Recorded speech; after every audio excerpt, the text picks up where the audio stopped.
happening more of your to spoon. Politicians want to make their decision just to spoon. You want to know what happening in the ministry to spoon. Yeah, to spoon.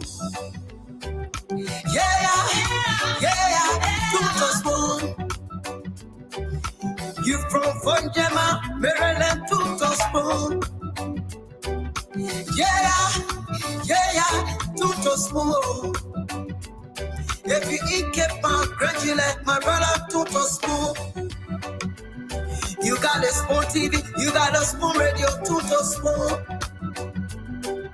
Yeah, to spoon. You want to get a news update to spoon. What? Yeah, Rastafari. Kilibamba.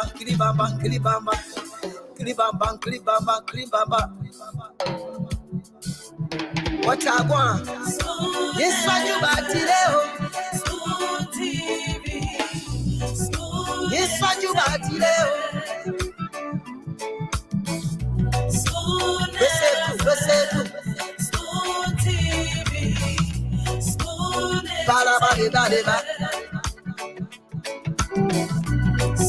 Skidibidibidabado. Spoon TV.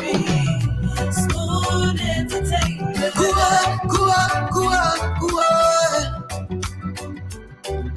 Bese kua kudileo. Kudileo. To the spoon. Yes, what you information. To the spoon. Yes, what you And your boy, Friday the Southern Band. Charges on the beat. To the spoon to get your information. To the spoon to be part of our discussion. Spoon television. Spoon radio station. Spoon gonna tell you what is happening in Liberia. Spoon gonna tell you what is happening in Monrovia. Spoon gonna tell you what is happening in Africa. Just to spoon you will know. If the children crying for starvation, just to spoon. You want to get a news update, my brother, to spoon. You want to know what is happening more of your to spoon. Politicians want to make their decision just to spoon. You want to know what happening in the ministry to spoon. Yeah, to spoon. Yeah, to spoon. You from Funjama, Maryland to spoon. Yeah, to spoon. If you eat keep on congratulate my brother to spoon. You got a spoon TV, you got a spoon radio to spoon. Yeah, to spoon. You want to get a news update to spoon. What? Yeah, Rastafari. Okay, another great day. And it's a wonderful way to welcome you from across Liberia and the world over to another fascinating edition of the program, Spoon Talk, right here. It's brought to you live on Fabric 101.1 FM, Super 95.5 FM, Spoon 107.5 FM, Super TV Channel 10. The program is live on Facebook at Spoon TV Live. It's live on YouTube and also on our online radio at www.spoonradio.com. So my name is Nelson Colette. I'd like to say welcome to all of you from across Liberia and the world over. This is where you get the best your radio has to offer. This is where you get just what you need as you put recharge, put your data and all of that. This is what you get to be served the very best. And I'd like to say welcome to all of you across Liberia. You're joining from across the world, the USA, Canada, Australia, and just wherever you joined from. This is Spoon Talk. And of course, this is where you get to interact with the newsmakers. They are brought to you here face to face. They get to sit in the hot seats. You ask them your own questions. Of course, they break the news right here on Spoon Talk.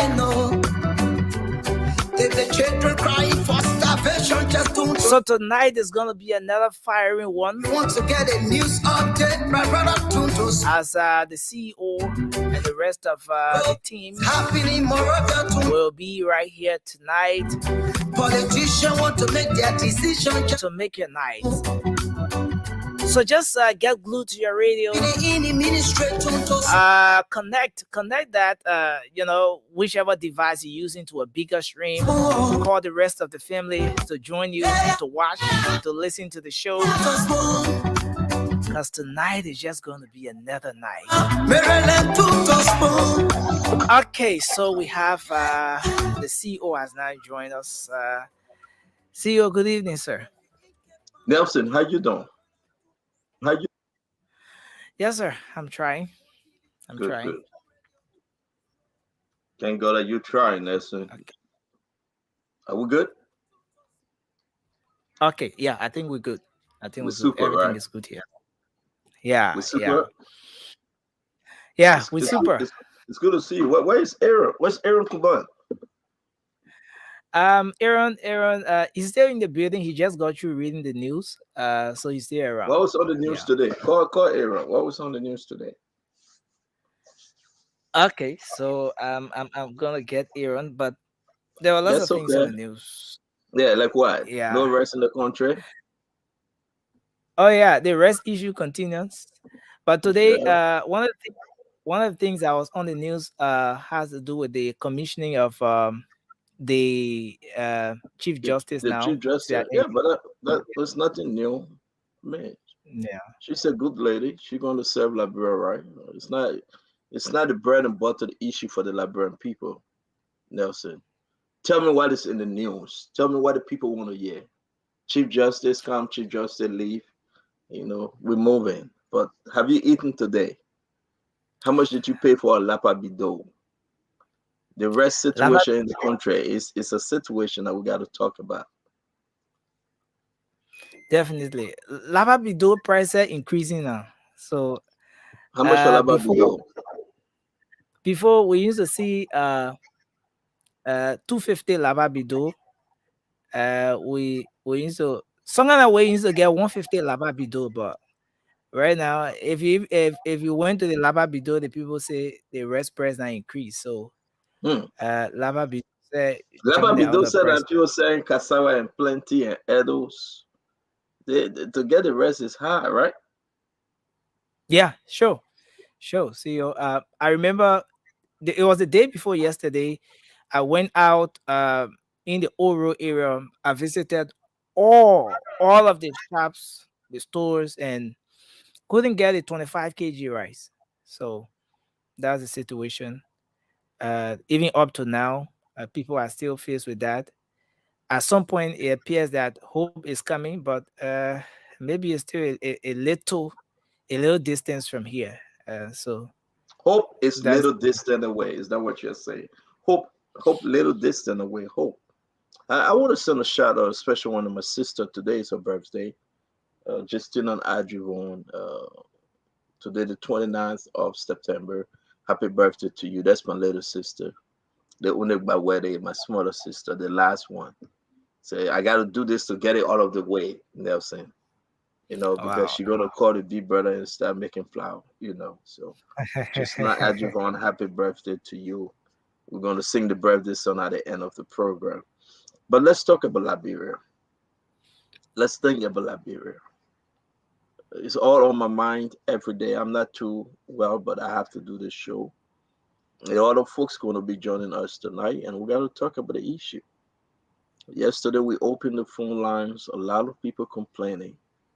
From yesterday to today, we have not heard anything from the government. Anything. Can you imagine? Like the government just not, they don't care. They're just not serious. They don't give a damn. They will not say jack. And this is concerning that the people looking for food to eat, bread to eat. And when I saw the photo, when you guys were carrying the president live at the program, bringing in the new Chief Justice, right? Very, very nice woman. Woman that know the law-abiding person. I saw it in the group, the Commerce Minister, Mawani Deeks. And I said, are we serious? Are these people going to go places to celebrate and we are just here? Are we serious? You know that we're going to come on the show and show no concern, no remorse, nothing? They will go to gathering, they will eat, they will drink, they will celebrate, and they just don't get for you know what. No matter how you cry, the Commerce Minister, she will not speak. She won't say jack. Finance Minister Samuel Twe going from party to party in America. He doesn't care.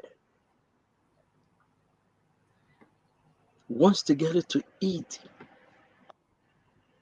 once they have it to eat, they just don't care. But fellow Liberians, man, it's painful. It breaks my heart. How people continue to cry.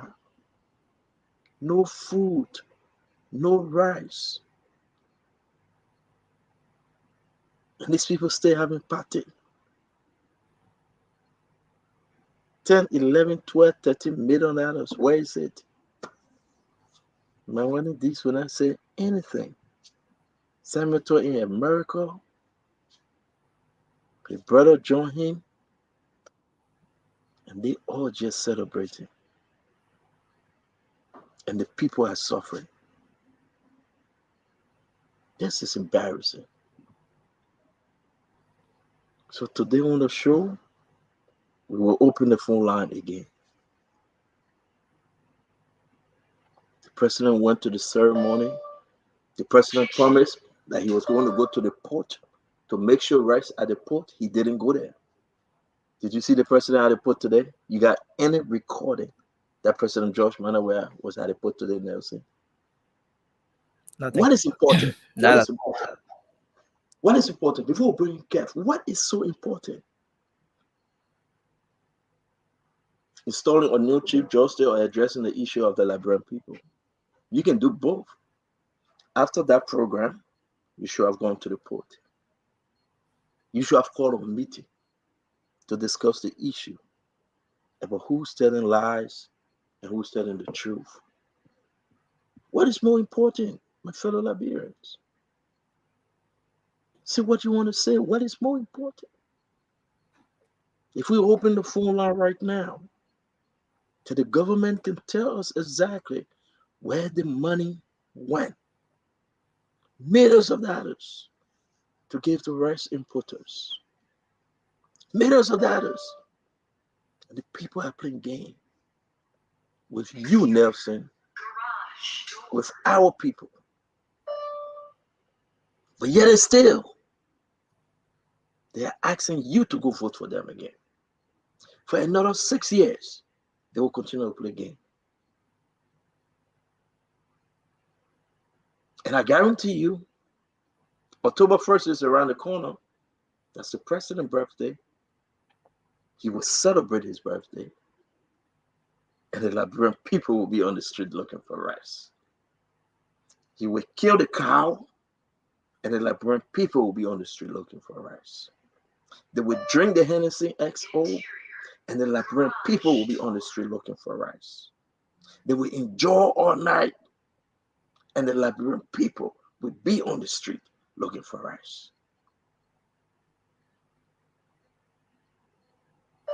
All those that listen to me, and I have surrounded it all. I really don't care. Because we have to speak truth to power. For Liberia to be better, we have to tell the truth.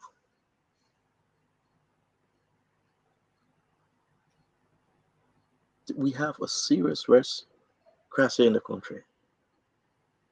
A very serious one. The importers are mad.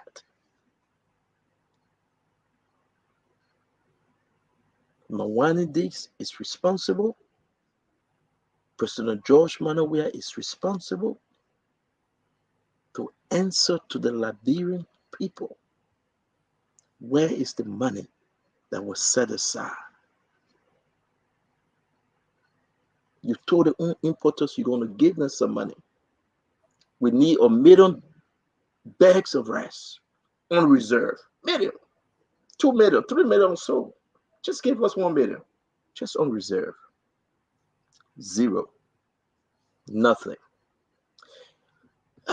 When we say these things, people say, oh, well, Stanton, what do you think?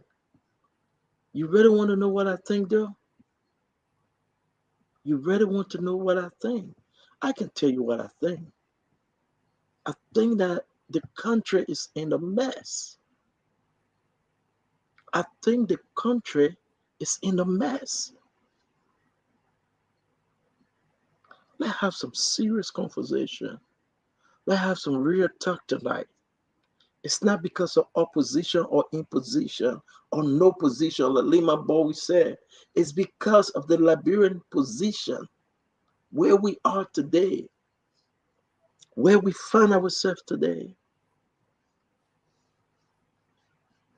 Look around you, Nelson. Get out of the compound and look around. Young man, you have to sit in the studio. You have to work. You have to do what you have to do. The little you make from the Spoon Network, you want to go find food. Maybe you got a son or a daughter. Maybe you have a family. You can't find no rice. Then the blame white people turn into Zogos. Then the government say this person has Zogos. You make that person Zogos. Why the person doing drugs? You cause the breakdown. Why the Liberian people are not educated? You the cause they are not educated. Why people don't go to work? You the cause they don't go to work. Why people want to protest? You the cause they want to protest. Why foreigners taking over of our economy? Because of you. Because of you. But we sit on the show.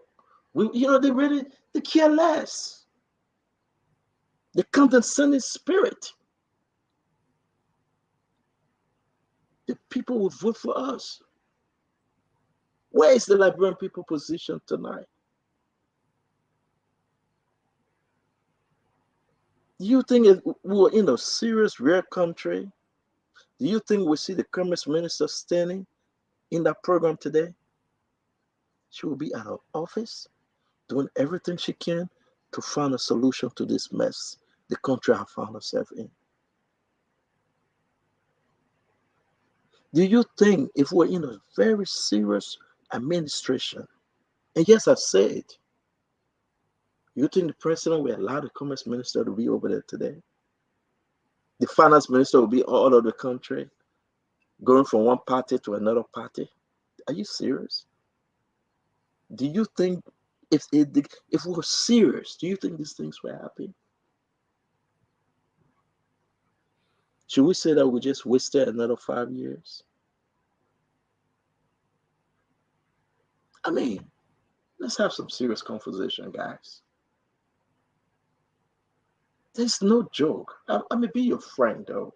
I'm not perfect, but when it comes to Liberia, because we suffer for a very long time, and the people trusted one of our own, and one of our own have brought us this far, that they can beat the pregnant women.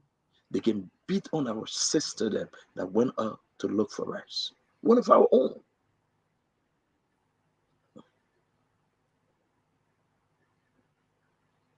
I mean, we're going to give our intro. Everybody come.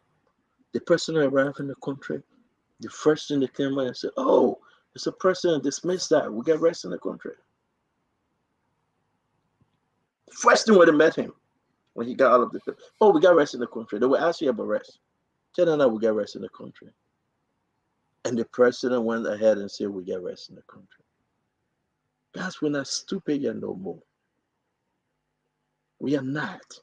So they say, hang on. While we bring in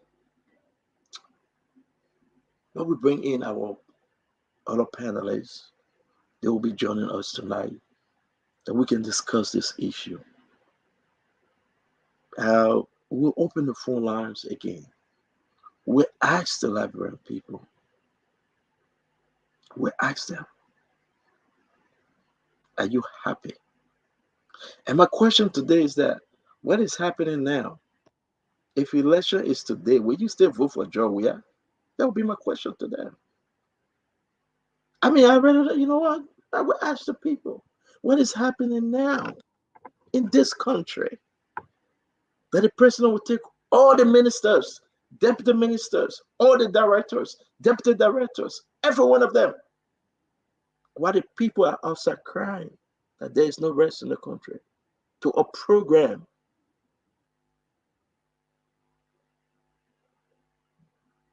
If election was today, upon the prevailing situation, that cemetery, the final minister is not in the country, he's having a party in Maryland and Delaware. The lawmakers then just have turned their back on the people, like the executive. Commerce minister having party in Liberia with the president. Nobody can touch her. Nobody can touch Mawani Deeks. No, hell no. Nobody would touch her. You crazy?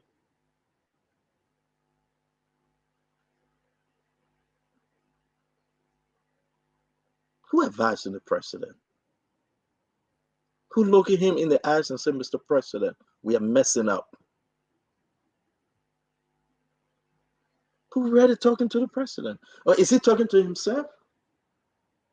In this situation, they promised the Liberian people that they were going to put in money to help the importers make the rice price stable. They got some of that money. Where is it? Where is it, Mawani Deeks? But let me bring in the guys. We'll start the show by 4:30, 8:30. This is just a prelude of frustration we are seeing in the country. I'd rather be a friend to a very poor man, a beggar on the street, than to be a friend to the rich person that cared less for the poor man.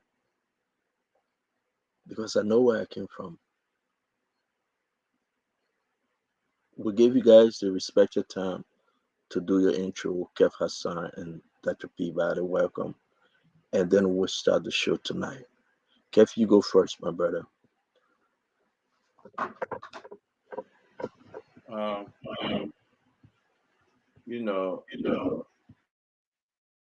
I'm hearing myself. Okay. Listening to your intro, and I will urge everyone to understand that we are in a gullible society. If we wake up tomorrow morning and see our beloved country in a state of anarchy, wake up tomorrow, we see people going from place to place our country go back looking like the war days, then we will realize that we'll rather explain to the people what the cause of the issue than blame the government in a way. If I hear folks saying, okay, you have to talk to the people who need to talk, one ministry, I will understand that. But to blame the government and make the government look like the government is not doing anything is playing right in the hands of the same oppressors who brought our country to this stage. You know, there's a favorite thing that one of favorite word from one of my idol right behind me, Bob Marley. He said, when we quarrel every day, we're singing praises to the devil. When we say things every day, what we are doing, we are telling people who oppress our people who have billions of dollars. We're telling them they are good. We're asking them to tell Judge Manawia today. We're asking them for them to say to this government with the president that we are don't vote for this president. Vote for the opposition who brought our country to this stage. I wonder sometime that we should think about what we're saying, what will come out because of what we're saying or our anger. I wonder if we will realize that we are misplacing our anger. Folks will show the roads into some of our country that look so bad and blame the president and say, no, that's this president's fault. But let's vote for governments or opposition that were there before. 5 years ago, when we say our country were in a mess in 5 years, we should ask ourselves, were Liberia better with all the funds? In time of security, on our show, we had two former police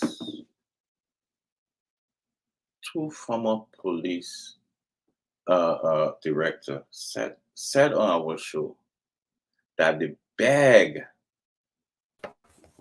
the last government. They tried. There was nothing to fix the police and the military. Your funds, they use it. When they went back, they said, oh, we'll fix it. We had them on our show. A.B. Kamara, Greggy, all the guys that was here. When we misplaced anger. Guys, let's watch the time, guys. We got to go to the main show. We misplace our anger. We are singing praises to the devil. We allowing people who destroy our country, the wicked people that destroy our country, to tell them they were good. I always say this. It's like we're telling the rape victim that the rapists are our savior. That's what we do. Thank you, Kev. Dr. Peabody. Good to see everybody, man. Good to see everybody. Good to see you that you're back. I believe you're back home, right? Yes, I'm back home. Good to see you. Yes. Let me say this. The issue with the rights, our people have been made credulous about this government. We have seen them stage information for our people to just accept. The fact here is this rest situation should not be placed on any previous government. It's been 5 years. They should have now learned what it means for emergency, food emergency in the country, other emergency in the country. This government should have been able to at least deal with the situation by now. The story of no rice, people are not happy. People are saying it. They don't have rice in the country. Look, let me tell you a story. Last week, Saturday, when I got to Accra watching the TV, the Ghanaian booed the president. They told him to get away because you know what? Things have become extremely difficult, and they were having this global citizen concert where you had Usher singing and others. He went to give his speech. The Ghanaian booed him. I mean, for about 20 minutes, they were like, "Get away, get away, get away, get away, get away! You liar, you liar, you liar!" Because you know what? They were fed up. You ride the taxi to tell you how things are difficult, and that's how Liberia is. They can't. The rights problem. Why would there be mixed information? You don't even see them making it a priority on this rights situation. The president not even come up to talk about it. The commerce minister have said nothing about it. It's like everybody just going their own way, and it's sad. These people are not even employed. They try to get food to eat, and yet you can't find the rights. Some people are just dying in their own home. That is sad for our country. They are entitled. The government is accountable to these people to tell them on what is happening with the rights. They are entitled to do that, and they have not shown any interest in saying that rights is in the country. For people all over the country looking for food, they can't get it. They're going from one place to another trying to find rights. And if the Liberian can find rights, you know what? It's sad because it will be difficult for the country. I don't want to say it, but we all know what happened when April 12th was the same rights thing. So folks got to be careful, man. When a man is hungry, he's hungry. That's all I can say. Thank you, Dr. Peabody. Gentleman and George. Well, it's good to be with you guys again. The issue about this rights is getting serious, and I pray and hope that the Liberian government will finally break the silence and start to give the Liberian people some understanding about what's going on with the rights issue. There's no time to shift any blame. This issue is how we have a government in power. They are the one who's responsible to ensure that we have this commodity on the market, and they're being part of the fact. Noise. I don't know. See your team. It's not from our end though. You guys hearing noise? Everybody from your end. Yeah, everybody mute. That's fine. Everybody mute themselves. Go ahead, Judge. Yeah, so it's very serious, and by now we thought there will be some either emergency cabinet meeting or something of that nature to address this issue. And the Minister of Commerce is the one who is disappointing me a lot because it falls on her purview to ensure that this issue is addressed. But to keep silent and just not talking about it, people are speculating. People are coming with all kinds of things, and you don't blame the people when they start to say what's going on there, what the things that's happening. And especially now, we heard about the money that was given for this rice subsidy. And the question is and even some of the importers are talking, but some of them are afraid to even come out public to talk because they fear that if they talk, maybe they will pay the price for it, because now how our country looks, not only this government, but once you talk against the interests of the administration, they come after you. So the importers are not happy. They are afraid to come and speak their mind, but it's a serious issue.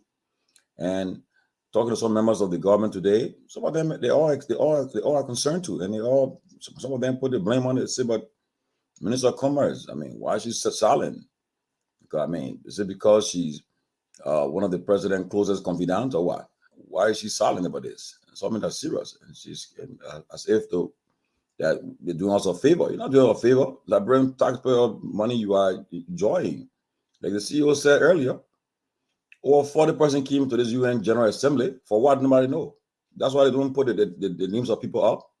But I know, remember during the Doe administration, whenever Doe traveling, we had all the people that travel with the president, they had the name out. But because over 40 of them came here, and some of them, if you notice on some of the videos, some of them were even hiding, they didn't want to be seen. But they came just to come for a pleasure trip or what? Because the president came for a few days, and while all of them were coming, and each of the people that come on this trip, they receive DSA, the daily subsistence allowance. I think about $350 or more. Who knows? And it's a serious thing. So I just pray and hope that they would hear us today. The Liberian people will open the phone, they would talk, they will express themselves, and the government will react. Because it's getting serious, and the people already said there's a political commodity you don't want to play with, Liberian rights issue. So I will look forward to more discussion, and let's see how far we're going to go with it today. Chairman, welcome. Talk to us. It's good to see you guys.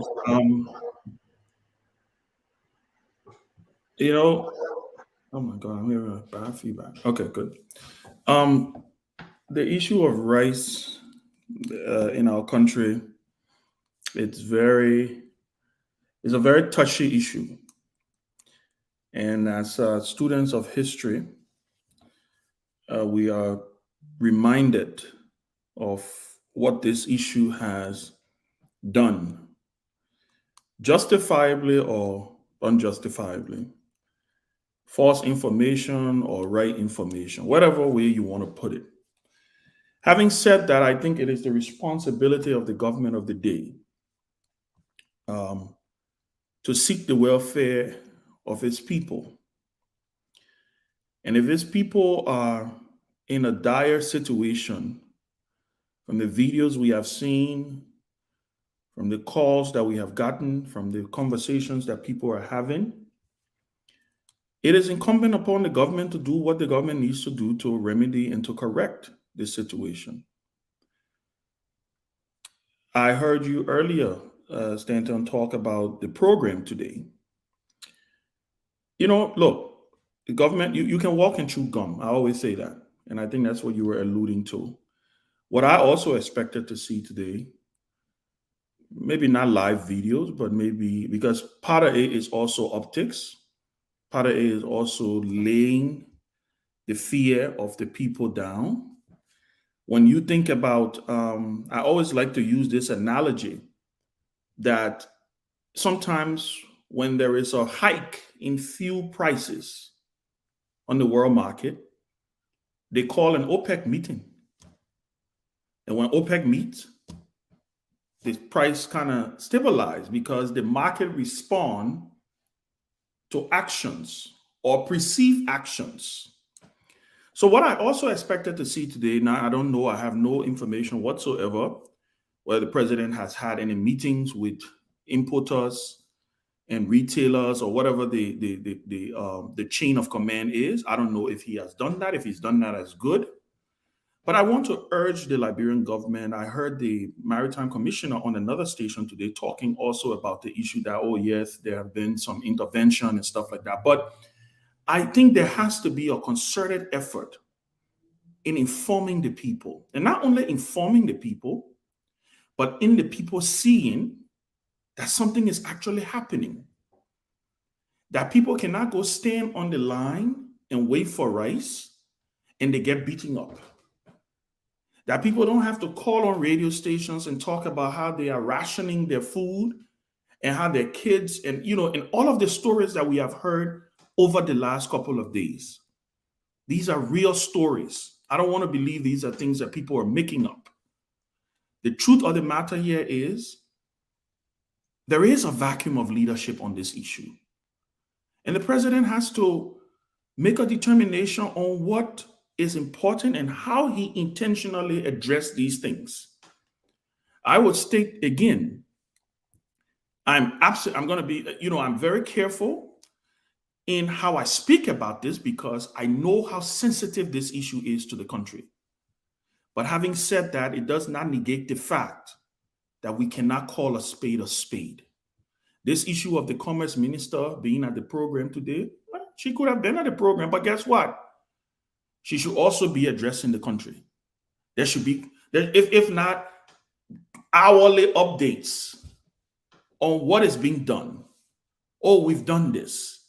Guess what? There's a crisis, but we're dealing with it. Nobody say that crisis will not happen. Crisis will happen, but when crisis happen, leaders step up and they assure their people. And so I'm hoping, because I don't want to believe that this government is suicidal. Listen, I just don't want to believe that. I don't think any government is suicidal. I want to believe that at some point in time, we will start to see the needle moving.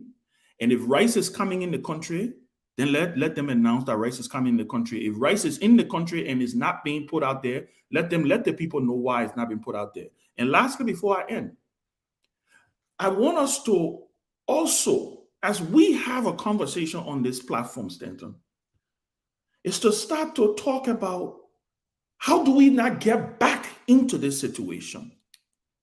Because I think we've had this rice, a couple of months ago, we had another rice crisis. The president had to go to the port and stuff like that. Let us also figure out a way how we can talk to our people to figure out how we don't get back to this situation. And if we do, that it's not to this level of proportion where people start running on lines and start trying to see how they can ration food. But I think there has to be some leadership and there has to be some accountability here. And I hope that the president, who is the head of the country, I'm not going to, ministers, when I talk to him, I'm talking to his entire team. If he's acting, let the people know that you're acting, Mr. President. If you're not acting, then we want to know why you're not acting, because you were elected to act. Thank you very much, guys. We appreciate as we wait for the rest of the folks. We're going to be having a wonderful show tonight. Most Liberians in Liberia today, they don't know who their commerce minister is. Most Liberians. That the people that will shock you. I was speaking to someone. They said, yeah, there was the commerce minister, and the gentleman was referring to her as him. And I said, no, that's a lady. Seriously. This is Commodities. Am I correct? Or am I mistaken? Guys, this is the commerce minister. They will work here in America. Real history. Real autobiography. Real about her. She worked here in America. She worked here. She worked where they have money. Somewhere in Detroit that she control and manage. We never got her in a bad record from where she worked. She's in Liberia. The situation of this race issue is scary, guys.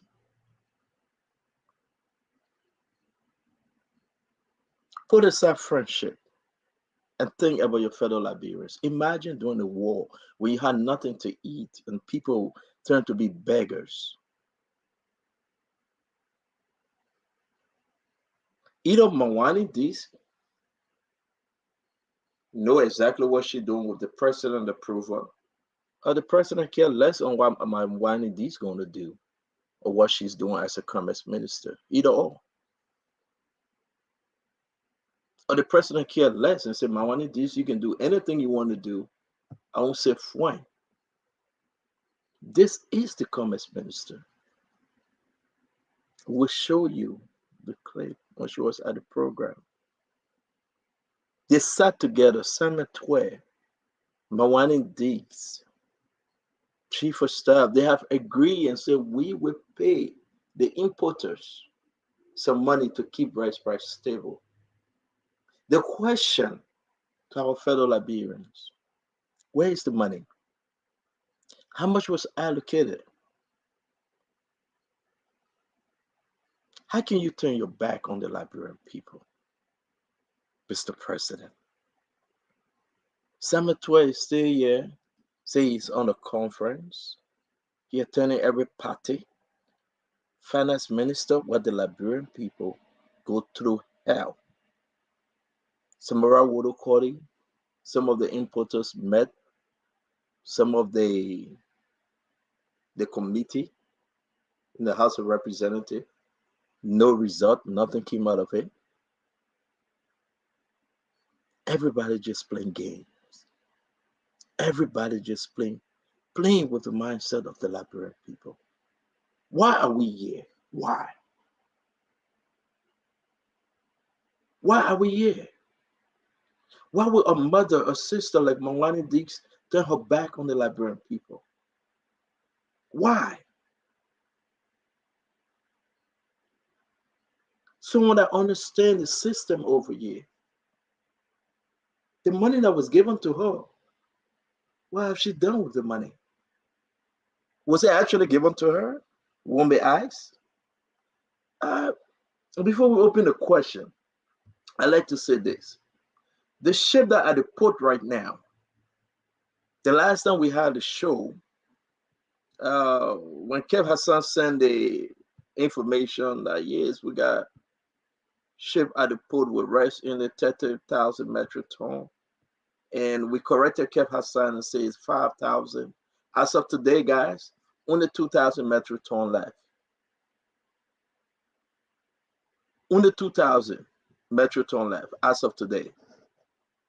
The ship name is there. Everybody know the ship name. And these guys, they call it Mambara. Okay, is flying a Panama flag. The ship is flying a Panama flag.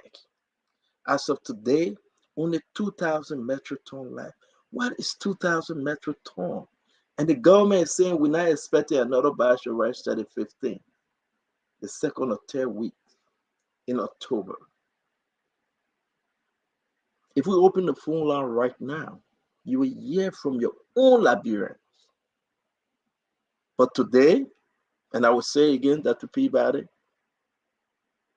they went to the ceremony, the new Chief Justice, get what? They went back to Jamaica Resort to go have party. Well, that's one of the play they often run from these days. The parties, and that's it. You know, they went back to Jamaica Resort to go have party. But we yell. We want to soften it. We cannot no more. Let's do the round table, guys. Then you ask a good question.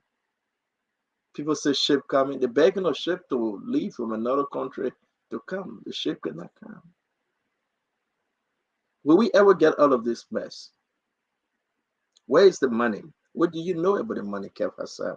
Let's go to you first. And then we'll ask the next question. After we do this roundtable, we'll open the phone line.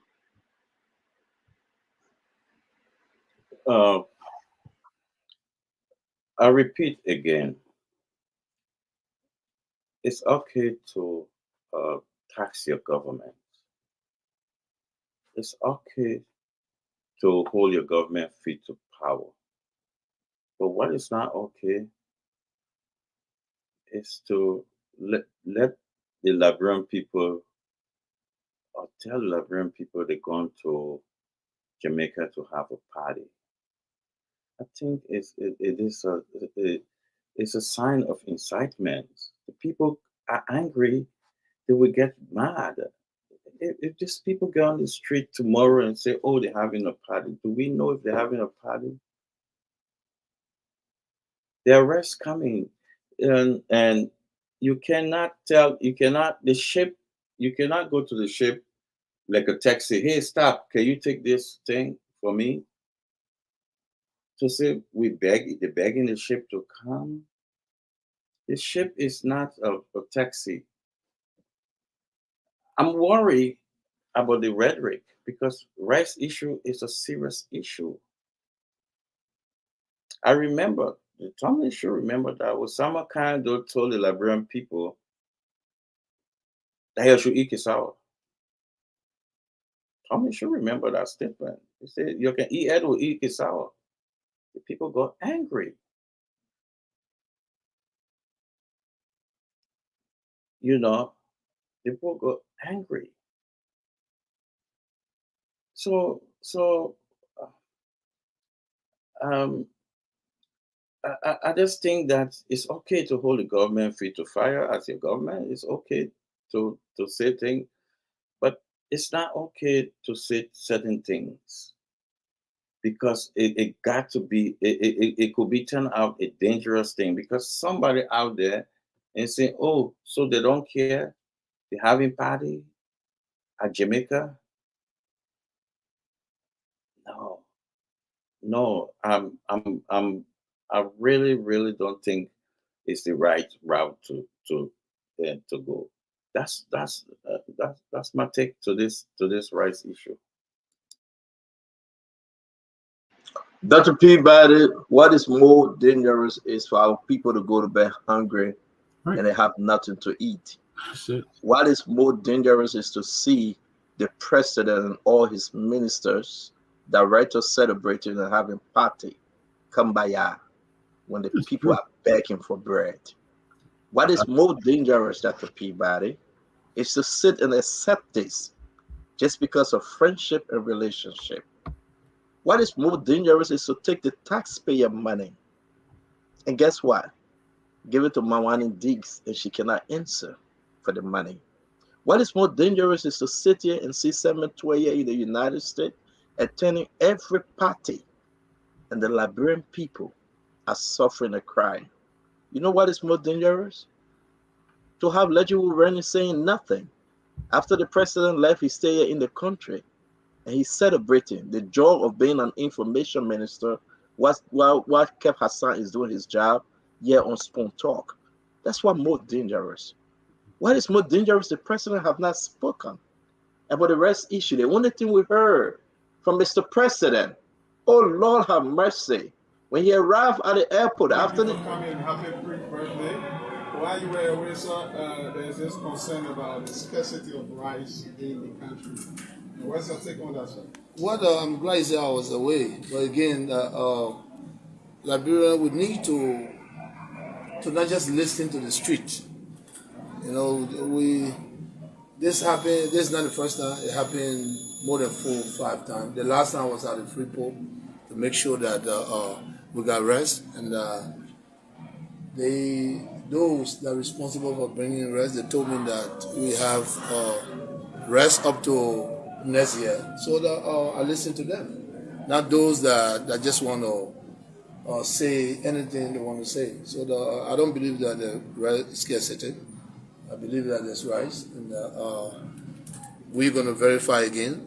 Just for you Liberian people to let you know that we should not listen to the noise in the street. And this is a country we want to protect. And want to make sure that we have everything that Liberia needs, that needs and wants. So we will check again because they say where smoke there's fire. So since. And that's is dangerous. That is the more dangerous thing. Mm-hmm. For you to have folks around the president. And I will play this again. Let Liberian. Where is Nelson Collette? Somebody please check with our producer in studio. What is more dangerous? What is more dangerous to care less for the Liberian people? That is what is more dangerous. You want to sit over here? You have Samuel Twain jumping from party to party, Maryland, Washington, D.C. He will be in Delaware this weekend. And the people in Liberia are suffering. What's all you in your pocket? No, listen, Kev. No. This is not a laughing thing anymore. No, I'm just I'm going to laugh for this one. I must say this. Legible Rennie refused to go back. The president left him here. President went back home and here.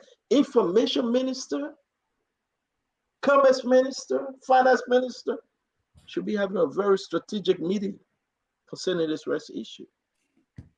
Let me play this again. Liberian, listen. Let me play this again. This is what dangerous. Thank you for coming. Happy birthday. While you were away, sir, there's this concern about the scarcity of rice in the country. What's your take on that, sir?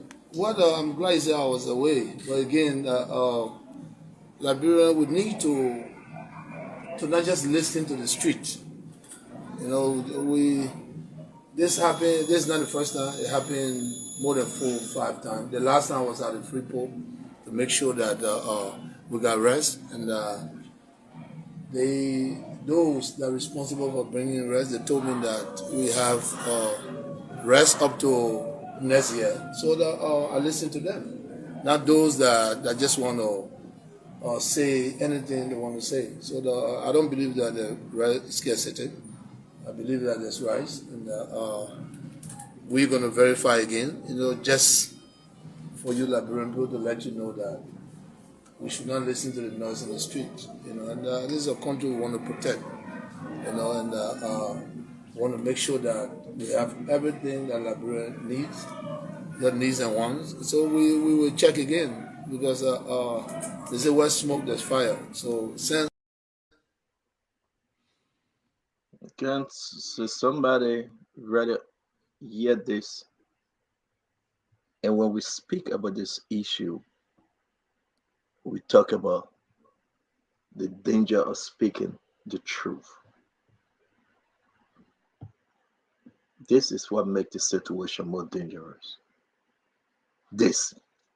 Mawani Dix is the problem to the situation.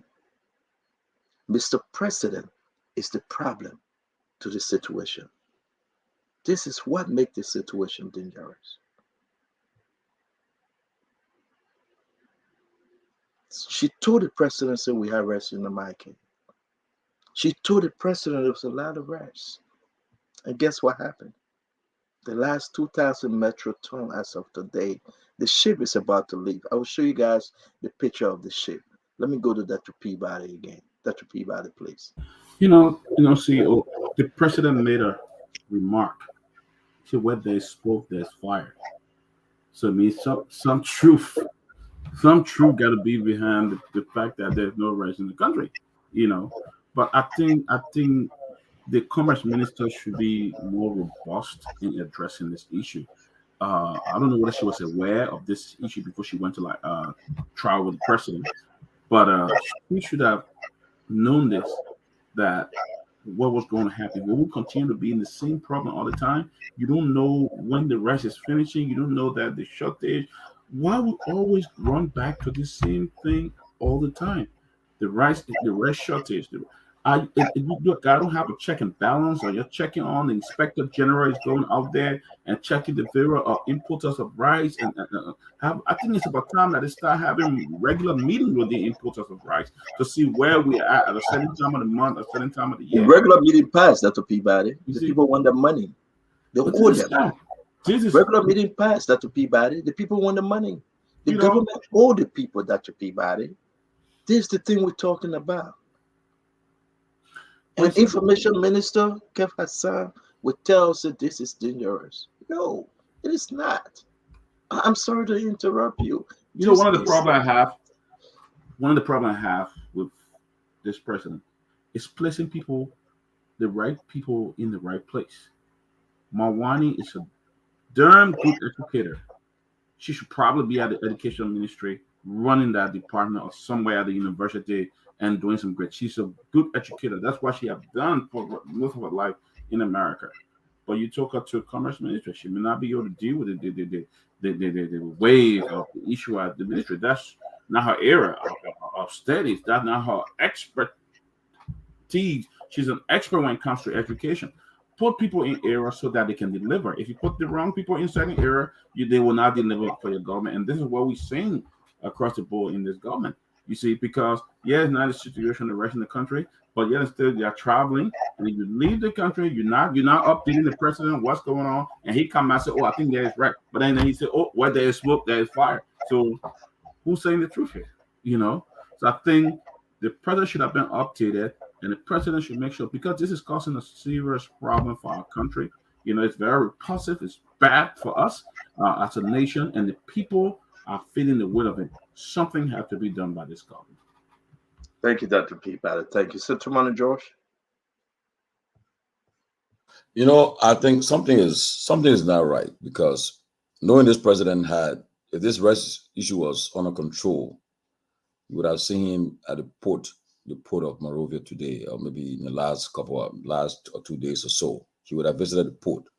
But there's something that is not right, but for the fact that they are silent about it, that's why people are having speculations, But something red is not right, and I'm just not happy that they are silent about it. People reach out to them, and they're not responding. They're ignoring everybody, and even people in the government now, they're all talking now, giving information that the problems with them, and this issue about the subsidy that was given for the rice, that's where the problem is. I'm informed. They gave $14 million or whatever the case, and to subsidize the importation of rice, and like I said yesterday, someone told me from the former administration that there's an agreement that always there'll be about 1 million bags of rice in the country reserve at all times. Rice will always be available before the next consignment or shipment comes into the country. And then to see it, we don't know the status of it and so forth, and the silence of these officials, and few of them will go on these local radio stations and just be giving snippets and so forth, just to play defense. It's just not fair to the Liberian people, and take it or leave it. If it's an election, you come to the election. You cannot let this issue of Liberian staple food, rice, start to take center stage, and it's important. The president came from the UN General Assembly, and now you see whatever goodies he brought for the Liberian people. He would have used this last couple of days to tell the Liberian people what he did in New York, who he talked to, and what's inside for Liberia. But now the whole issue of rice now have taken center stage. So the news is about rice, it's not about what he did at the United Nations. Because I'm sure at these meetings, when it comes to the UN General Assembly, they hold these meetings on the sidelines and with investors and other business people. Whether the president, whether he did it or other officials of government did it, we don't know. But for the ministers that are left behind, I believe that they are doing what we call, they are just following up on the issues, the other meetings that the president will be and other people couldn't stay behind for. But just cannot even say good to money because you really don't know what they're doing. Well, I mean, so you cut yourself as to what they're doing. You really don't know. That's what you should be doing, right? When you come to these meetings and the delegation leave, some people stay behind to finish up, to do the finishing touches. That's why I expect you should be doing right now. Maybe they'll announce later on. But the fact of the matter is that the Minister of Commerce, the President of Liberia, they are silent on the rest issue is a serious problem, and I hope they can break their silence and tell the Liberian people what's the situation of the rice. That's my frustration right now. Thank you very much, Untitled Josh. I usually don't do this, but I will say this before we go to Chairman Mariah. Welcome to the show, Mariah. It's good to have you. You're welcome. Let me go to Chairman. Chairman, I want to show you this, and then you can proceed. This is the shape at the port right now as we speak. Right now as we speak, Marquee. On that ship brought to the free port of Monrovia, Chairman, 30,000 metric tons. It all gone. When we raised the issue, it was only 5,000 metric ton left. As of today, under 2,000 metric ton. As of today, like we speak right now, 9:06 p.m. in Liberia, 2,000 metric ton left. But tomorrow or Saturday, they will just take them out. That's where we are. So there is no. Let me lay this up for you because you are absent, and I just want to bring you up to speed. When folks said we expecting a ship to come on the 15th of October, nothing is on paper. Zero, nothing whatsoever, because we did all of our inquiries today. Nothing. When they came up with that bold-faced lie, they are begging and they are working. They are begging and holding the feet of the group they call SWAT to help them push, to rewrite a ship, to bring what is on that ship to Liberia. Before you come, Chairman, because you're quick to go and we don't see you after 2 days. So let me give you all the information that you can lay the thing out. Let me say this to you. This is President George Manaway. Kevin, and we start with these people. We said that rice price will never go up. It will stay the same because this is our staple food. So I'm here today to verify Because I listened to Mr. Sherry just yesterday at my office. I listened to so many journalists, and what they were saying is contrary to what we see here. So what we need to do is to give the rightful information to the public. And then this is what we're doing. This is our country. If anything happens in the country, all will be vulnerable. So when press are giving misinformation, it's wrong. And this is my problem with you people. You know, you need to come and ascertain.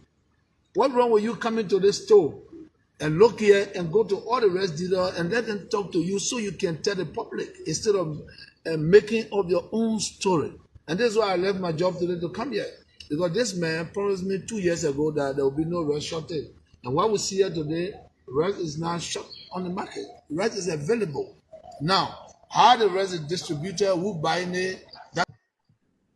So, Chairman Benson, seriously, it was then, I think you myself spoke on this clip. Today, President Weah can never do that.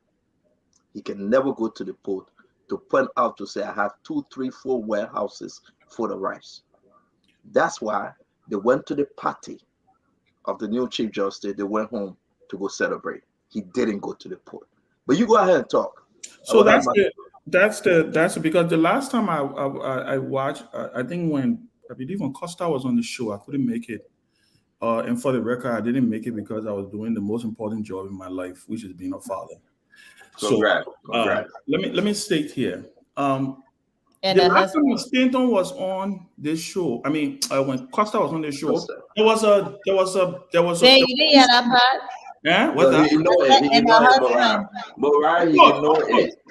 One of the most important, father and husband. Two most important jobs. May you sleep on the couch tonight. That is true. The two most important jobs is a father and husband.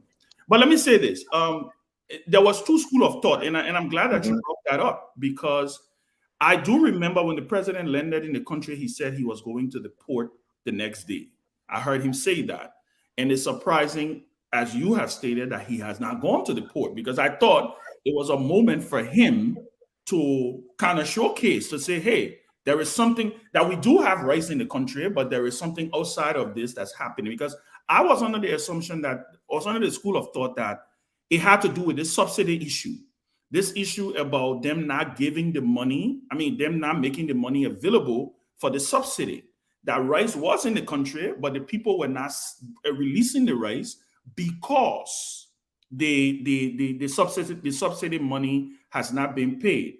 But if what you were saying, if what you were reporting, that we only have, because I think you said something like only 2,000 metric tons in 2,000 as of now. While we're speaking now, country, 2,000 metric ton on that ship. The ship, and let me say this again. The ship brought in 30,000 metric ton. 2-3 days ago, we were speaking on this issue. When Costa was on the show, you have 5,000 metric ton left because of the rain. They couldn't take those rice out. So now, on the ship, today, on the ship, only 2,000 metric ton. So the question that I'm asking is, and this is the question that the government needs to answer. I hear you on the issue about the ship. What happened to the strategic reserve? Tommy Lynn talked about the fact that you got to have, I think, a certain amount of quantity of rice in the country at all times. I want to believe it's called the reserve, right? Are we saying that there is no rice in the country and only 2,000 metric tons is sitting on that ship? Is that what we're saying here? If that's what we're saying, then we definitely do have a real crisis. But that is the clarity I want to know. And I have tried to reach out to 1 or 2 people before I came on the show, and I haven't been successful. And for me, like, I agree with Tommy, that is where my frustration is. The frustration here is the lack of information, because I'm still finding it hard to believe that any responsible government will sit and watch the entire stockpile of rice in the country deplete.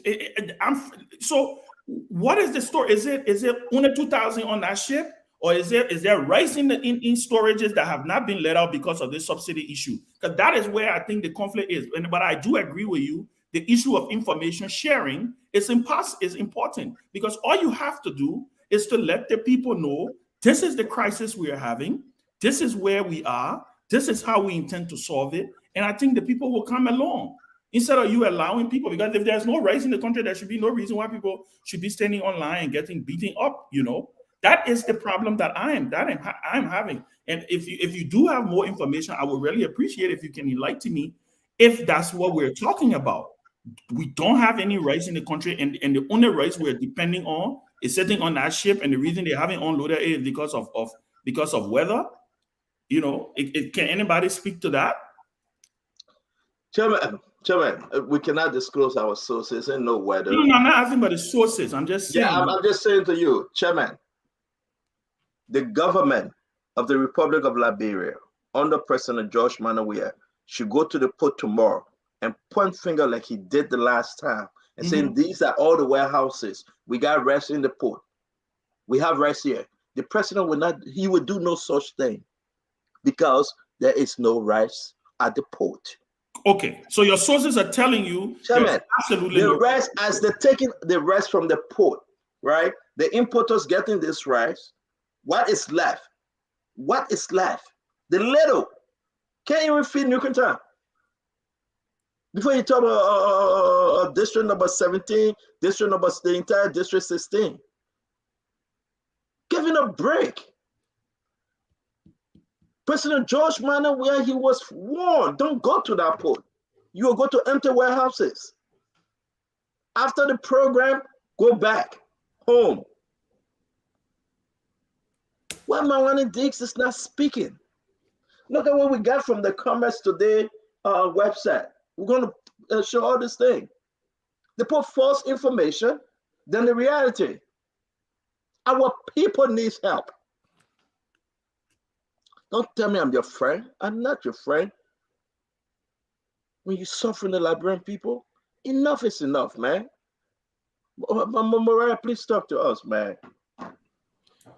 So, thanks again for highlighting this rights issue. And I think it's important that we continue to talk about it. I know from Mr. Cummings' camp, they've been very measured about how they respond to this issue again. Like I said last night, it is a very sensitive issue. It is basically, we're sitting on a time bomb, and depending on how our political leaders address this issue, it could run over. So they are trying to get all of the facts, trying to investigate the issue around the rice shortage, around the issue of the subsidy that was given.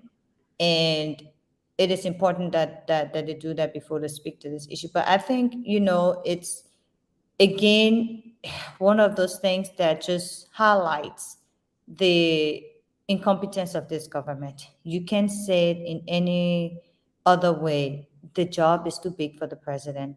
And it's too big for the people that he's entrusting to take care of these ministries and agencies. Come on, we have people who are in positions that they're either unqualified for or they're misplaced.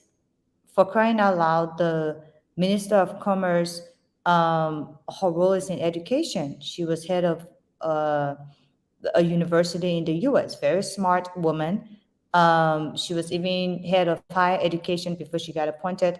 But her job, her expertise, her role is in education. That's where her experience is. And you put her to commerce and expect her to work magic.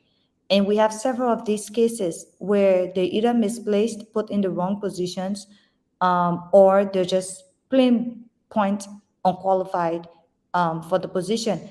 And I continue to tell people, there is no substitute for knowledge. You know something, you know it. They say anything you know is older than you. And that's a fact.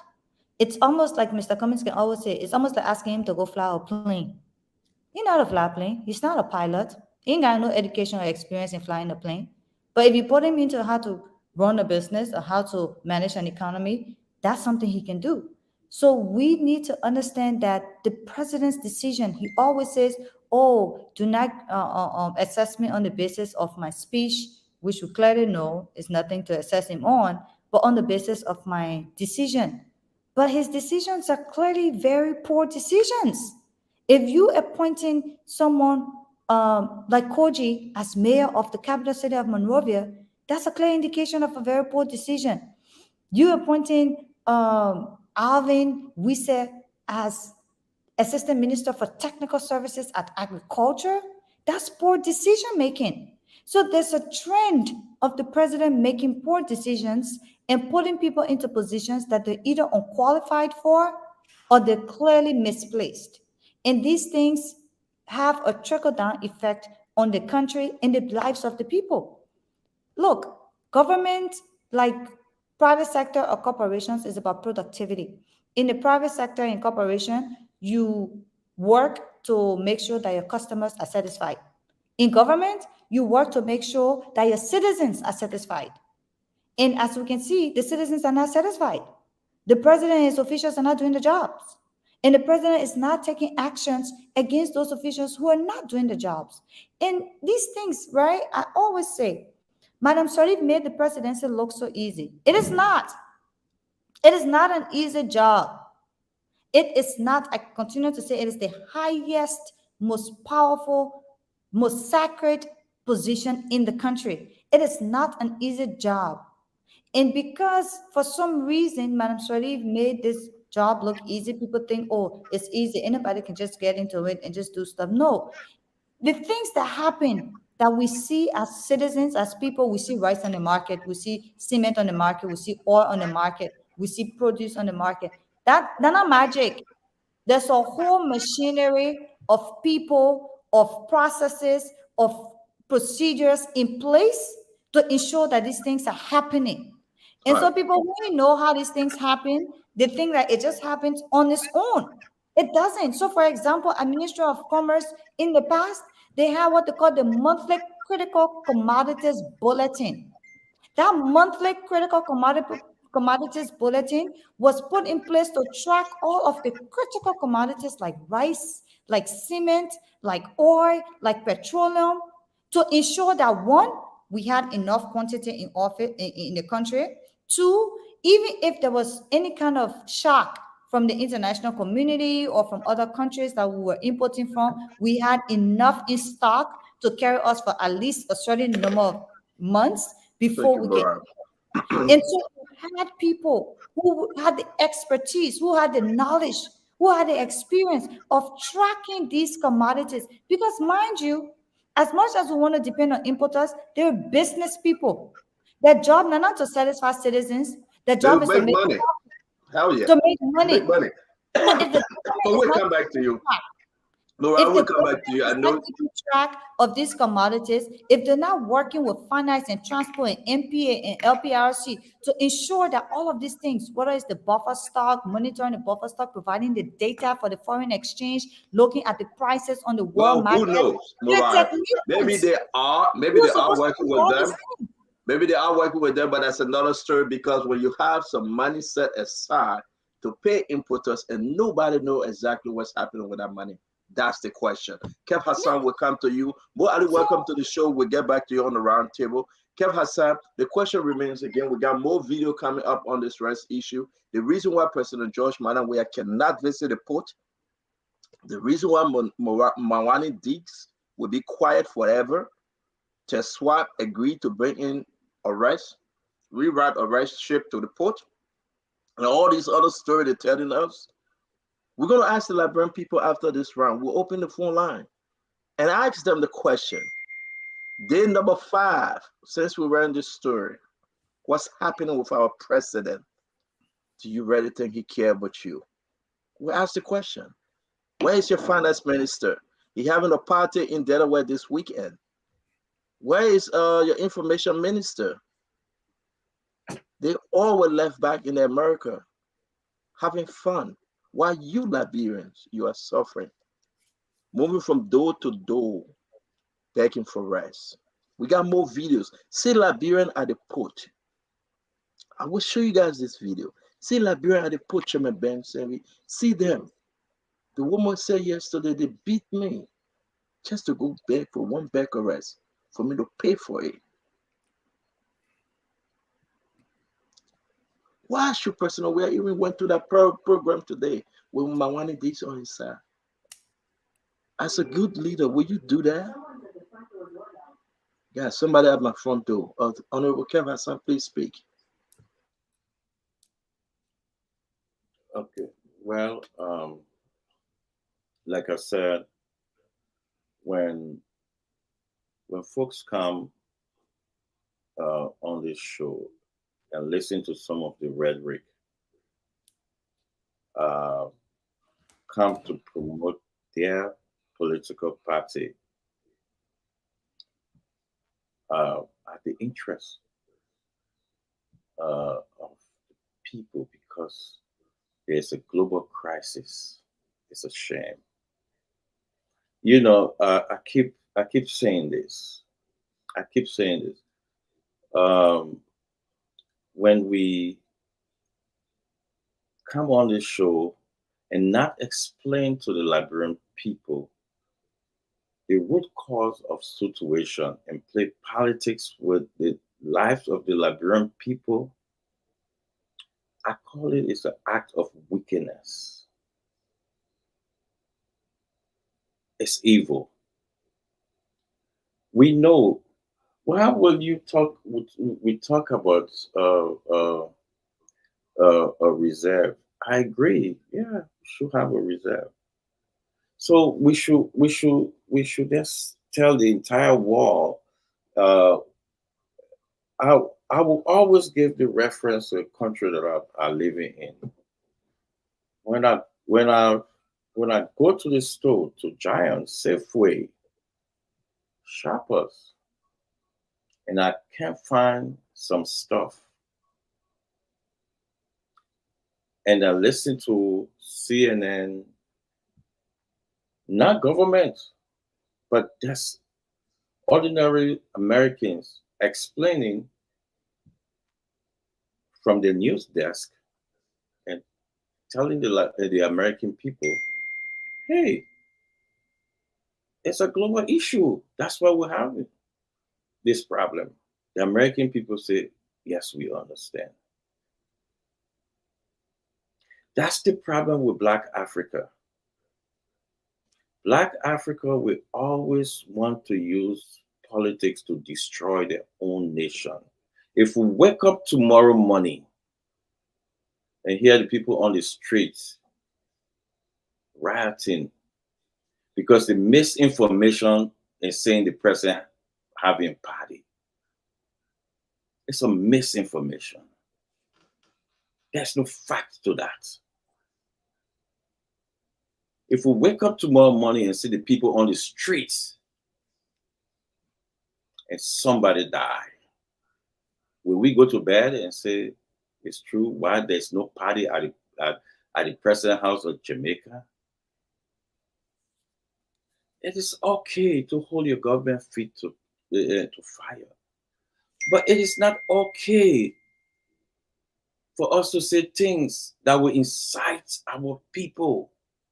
The incitement of our people with a global society is very, very dangerous. Very dangerous. We cannot be saying who can speak the truth. But when I go to the store and I want to buy water, and they're telling me, oh no, you can't buy this. You can't buy more than this. You can't buy more than this. We saw during the COVID time. Just 2 minutes, guys. We got to move. We are many here. Let's do 2 minutes, please. Yeah, I guess we will have to time everybody. But let's do that. Yeah, if I you just take me off what I want to say. But let me say this: during the COVID time, during the COVID time, when everybody experienced that, when you go to the store, we don't see things. We were on the line. Even up to now, we still not recover in this country. Inflation is high. We still having issue in this country. But you know what the news media, how the government, you know what the news media doing? They're educating us. Ordinary news anchors, ordinary news guy, they educate us about what's happening in the country. So I know if I don't see this, I will understand what happened in this country. Nobody's saying Joe Biden having a party. Because when you say that, the American people will go on the street. The same as when you say that the Liberian people go on the street. If the Liberian people go on the street and somebody die with this misinformation that the president is having a party today, what will we do? I think we should just speak to the issue and talk about the issue. It's your right as a Liberian to speak to the issue, but it's not your right to give misleading information. Thank you very much, Kev. Ken, thank you very much. Let's go to Dr. Peabody. Let's do a quick round two. We'll bring in more Ali pretty soon after this set. Dr. Peabody, my problem here is that the government have an information minister. The government got people to speak for them to debunk some of these stories. They are lying. The government should allow the information minister to speak. Mawani Diggs should address this very issue we're discussing, but I can guarantee you she won't. She will not take questions, or she would take pre-recorded. But you see, the thing is, the president will not address the nation on the rest issue. The president didn't address the nation on the few issue. So just talk to us. Obviously, the president didn't address the nation on anything, and that's the fact, But I think they normally have the press briefing. This would have been a perfect opportunity to have the press briefing, and at least for 30 minutes to an hour every day. Hey, this is the situation on the rice. We negotiated with this group, or we have rice at the port. We'll be releasing on rice tomorrow. Rice will be coming up. But they are not doing that. And it's sad that people go online looking for food for the children and sometimes get beaten up. They jump in the fight with other people and they're going back home with food for the family. I think it's been a disservice to the Liberian people. The Commerce Ministry, the Information Ministry, they should have information out there to let people know what is happening. But you wake up in the day, you're looking and nothing, no news. There's nothing telling you, go to this place, they have rice, they have this. You're hearing nothing. And the poor Liberian people are sitting there and don't know the government they are looking up to, who should be providing the information, should be serving them. They are not doing it. And this is a disservice to the Liberian people. And I hope they have rights. I hope somewhere there we will hear the next 2 days or tomorrow and say, they have plenty of rights at the port of this. But this is becoming alarming because if I don't have food to eat, brother, a sister, tell me what will become of me. I will start dying. You know what I'm saying? We'll start to die. People will start to die. Think what happens. So that is bad. Let them come up and tell the Liberian people the fact. The problem here is they do not know how to communicate with the people. So for that reason, we have misinformation. We have people coming up until some of the own employees get upset and leak information out there. Then they get mad. But they need to step out and do something and let the people know what the heck is going on. The Liberian people need to know. Senator George. Yeah, my understanding is that the largest importer of rice, Supply West African Trade or SWAT. Okay, I think they're in discussion with them. They have some rice, I think, in Abidjan, but they are asking that they must put a $2 increment on the price of rice before they can take rice from the supply place in Abidjan and bring it. So it's in 10 days. It's owned by this guy called George Nyami or what. And that's why the discussion I'm hearing. And then the MV Soul that is on the way to South Africa to fulfill. It won't be here on the end of October or maybe mid-November. That's Fuani ship. So, but I mean, if we hear these things from bits and pieces from people within the government, I don't think that's how it should be. They should come and speak to the Liberian people about it. Tell us what's going on, because if you keep the people like this, then people are saying that people will start to think and do something different. I don't think that's the right way to proceed. And I say again, I want to hear from the president of Liberia and the minister of commerce. They need to speak to the Liberian people. Talk what's happening. What is the state of the rice issue? Now, if the opposition people then jump and start talking, and they will say, you're pretty political. But by right, the government wants us to make sure that rice on the market for the people of Liberia.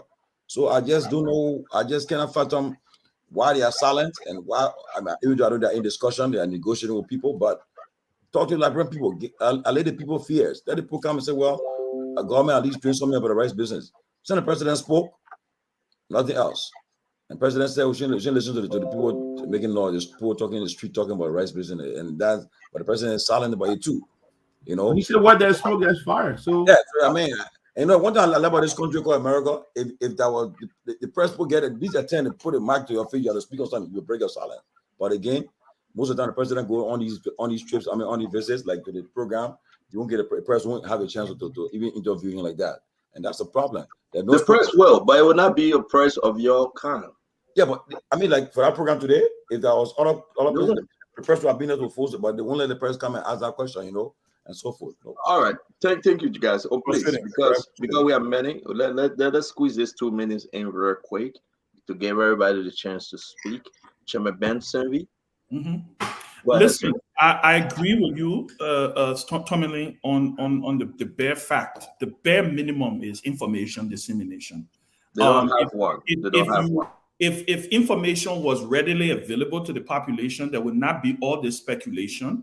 People would not be guessing. People would not be assuming. Look, you know, and I think who said this today? I think it was Dr. Peabody who just said that the Ministry of Information have these weekly, I believe they have these weekly press things, right, where the minister goes and the different sectors of the government. Listen, until this crisis ends, that should be daily. The Minister of Commerce, again, like I said, I don't have a problem attending the swearing of the Chief Justice. You can walk and chew gum. That's what governance is about. When you're running a government, you don't stop because a crisis has happened, right? But it is absolutely important that she should have been on that podium today, right? With the permission of the president, by the way. I'm not taking the president out of this because I think there's a tendency that we have to always take the president away from these things, because the bottom line is Mawani-Deeds doesn't work. Mawani-Deeds doesn't work at my pleasure. The president does. President does work at all of us' pleasure. Mawani-Deeds work at the president's pleasure. So what it says to me is that he is possibly happy with the job she's doing. Now, if the issue at hand here is there is a crisis, which we know obviously there is one, they have to be able to go out there. They have to be able to bring the Liberian people along. They have to be able to address the situation and to be able to explain to the people what is happening, how much quantity of rice is in the country, why we're having a hard time with the rice hitting the streets like it was a couple of weeks ago. All of these things will be able to get us. Go ahead, Mariah. Ask Ben. Ben, if you were president and you went to the swearing of the Chief Justice today in this crisis and you saw the Minister of Commerce, what would be your first question to her? Oh no, but first of all, let me say this. The Minister of Commerce, my point here is two things. Either we will be finished having a meeting, addressing the country, letting the country know that this is what's happening, this is where we are, this is how we intend to solve the problem, and then you can go ahead and swear in your Chief Justice. I don't have a problem with that. But again, like I say, with the Minister of Commerce sitting there, and up till this day, up to this hour, we do not even have a clue as to what is going on. It says one thing to me. That let him finish, Mariah. Let him finish. I want to get a more idea. No, but I was just going to say, Stanton, technically, any serious president, the first question they'll ask is, what are you doing here?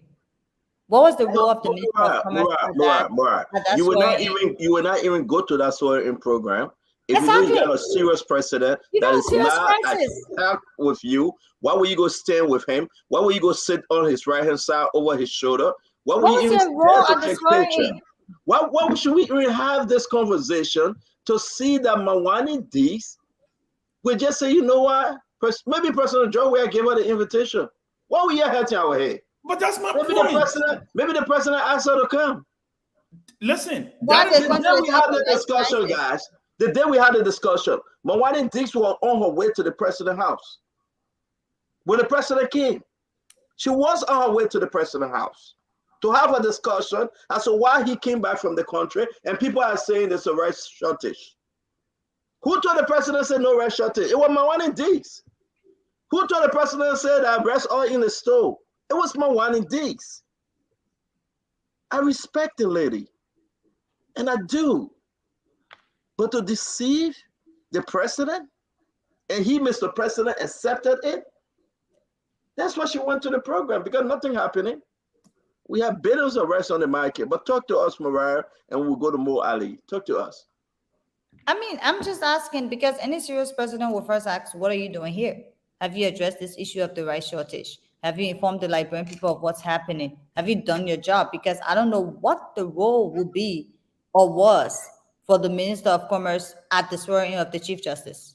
There's no specific role for the Minister of Commerce there. If there was a specific role for the Minister of Commerce, if it was the swearing of, they say, the Liberia Chamber of Commerce or the Liberia Business Association induction, you can understand why the Minister of Commerce will be there. But it was the swearing of the Chief Justice. There's no role for the Minister of Commerce. So in a crisis as such, why is the Minister of Commerce there with the president when she or he or whoever the minister is at any point in time should be addressing the issue of the shortage, should be putting out whether it's press conference or press statement to the public, information to the public to inform them of what the situation is, to allay their fears and their insecurities and their concerns about this rights issue. It is a serious, I don't know, maybe because the minister got bag of rice in their homes and they will probably never go hungry or go looking for rice. So they don't really care that ordinary citizens don't have food in their homes and they have to go out every day to go look for a cup of rice to buy. And I continue to say, not everybody can afford to buy a half bag or one bag to put it in their house. People got to go to the market every day to buy a cup of rice for their children to eat. So you may have 1, 2, 3, 10, 50 bags of rice in your warehouse or in your storage or in your pantry. But a lot of Liberians don't have the luxury of buying rice and keeping it in their homes. So these people go to the market every day to buy rice. So if they go to the market today, they didn't get rice. They go tomorrow, they didn't get rice. They go the next, they didn't get rice. It's a crisis. It comes down again to the leaders having empathy for the people. You don't have to be in their shoes, but you have to have empathy for them. And the Minister of Commerce has a responsibility to address this rights issue. She does. And as much as the president has the right to take action when his minister is not performing or under her watch this crisis has happened, any serious president would have dismissed her by now. The point of the matter is, you should be able to communicate to the people. Even the Minister of Information is not speaking to the people. Who you got speaking to the people? The former Minister of Information, who's now the maritime boss. And he was on air this morning on OKFM blaming Cummins. I mean, come on, Eugene. You're the longest serving minister in this government. You don't go from being in the police to being administrative assistant to vice president to special assistant to president to information minister to youth and sport minister to transport minister. You literally a modern day AGIP. And all you could do today, instead of allaying the fears of the Liberian people, is to blame Cummins for your incompetence. And talking about patriotism. If anybody should be patriotic, it's you who have been in government for almost 18 years. But that's not even the issue. The issue is who in this government has been able to inform the Liberian people of what the situation is and what this government is doing to allay the fears of the people, instead of blaming opposition and blaming Cummins for everything. Your storm your toes that Cummins. The bring sanction on you that Cummins. No rest in the market that Cummins. What exactly? When exactly would you people take responsibility for your incompetence and inaction? And Thank you, Mariah. Thank you, Mariah. Let me hear from Mo Ali. Thank you for being patient. Thanks for joining us tonight. You can make your case. You have heard. And after you, we will be opening the phone line. I can announce that the chairman on the chairperson on commerce in the House of Representatives will be joining us tomorrow, Mr. Kogar, Mr. Samuel G. Kogar. He will be joining us to discuss this rights issue. I can announce it. Mo Ali, please. Thank you, Stanton. I've been listening to everyone, and on this rights issue, every country has its own staple food, and ours happens to be rice. And so rice is the most important consumable commodity in Liberia. I'm not talking about gasoline that will pour in cars and generator, but rice. When it comes to feeding us, We see, for example, Sudan is bread. And when bread business got hard there for students on the various campuses of universities, they got into the street. And one of the most brutal dictators in Umar al-Bashir term came to an end because of uprising for rice. And when we come back to our own history, we've seen that you can do anything in Liberia, but don't ever play with the issue of our staple food. And when I hear people say opposition wants to politicize the issue of rice, I laugh. Whenever you claim that we want to politicize the issue of rice, what you are portraying is incompetence. Because tomorrow, if they were to say there is no cassava on the market, nobody will politicize it. Because minus cassava, we will all live.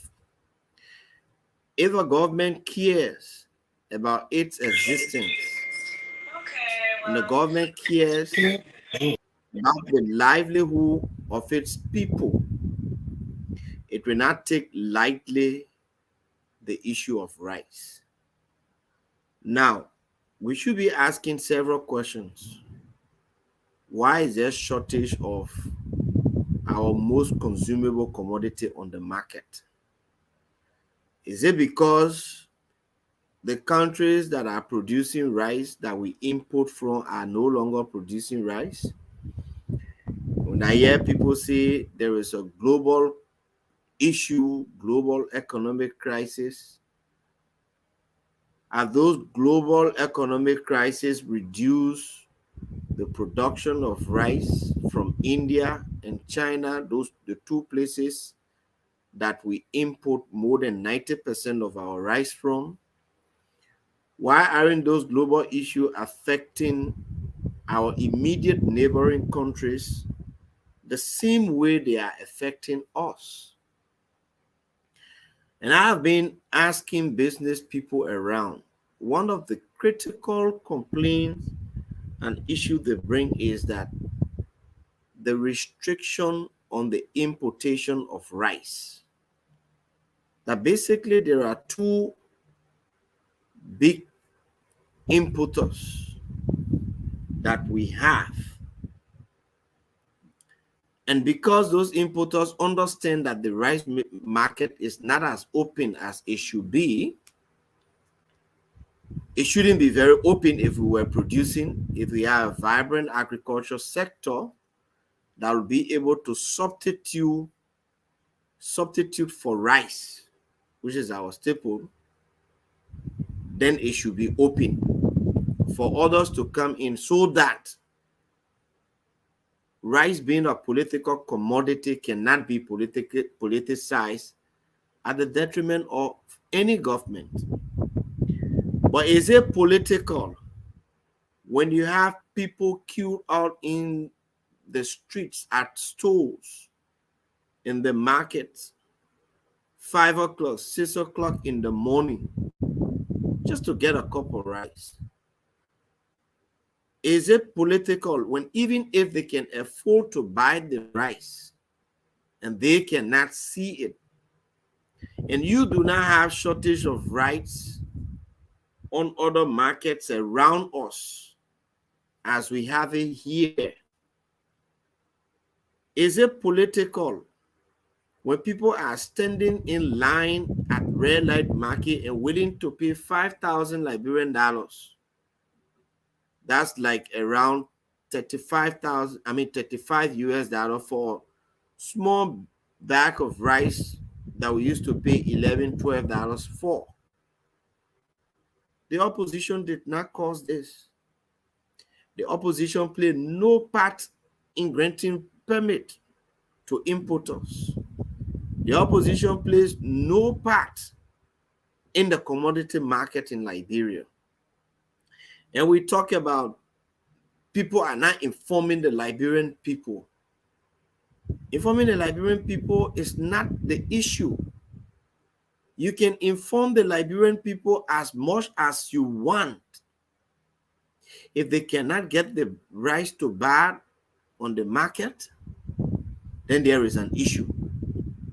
And all that boils down to the fact that we said the economy is performing. It's so performing according to the IMF that we may soon become a middle-income country. But I always say hunger is something that you do not intellectualize.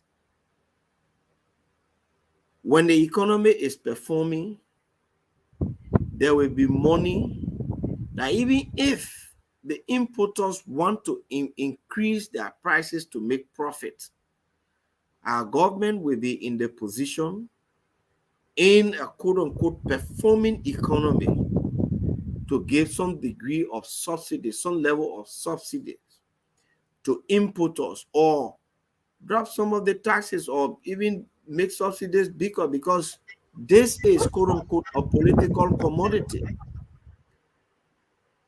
But the IMF said the economy is performing when the people are struggling in the street to get a cup of rice to eat. So they has nothing to do with information dissemination. It has nothing to do with the opposition. It has everything to do with people who are deliberately misleading the president. They lie to the president on a daily basis that things are okay, that things are all right around the president, when things are actually not okay. The first thing we heard the president say when he came, he said about the shortage of rice, he said that street talk.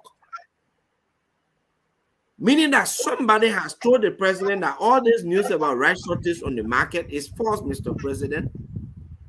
It is the same group of people who has told the president that Liberia is so well developed, Mr. President, that you can even go international and say Monrovia is now like Miami.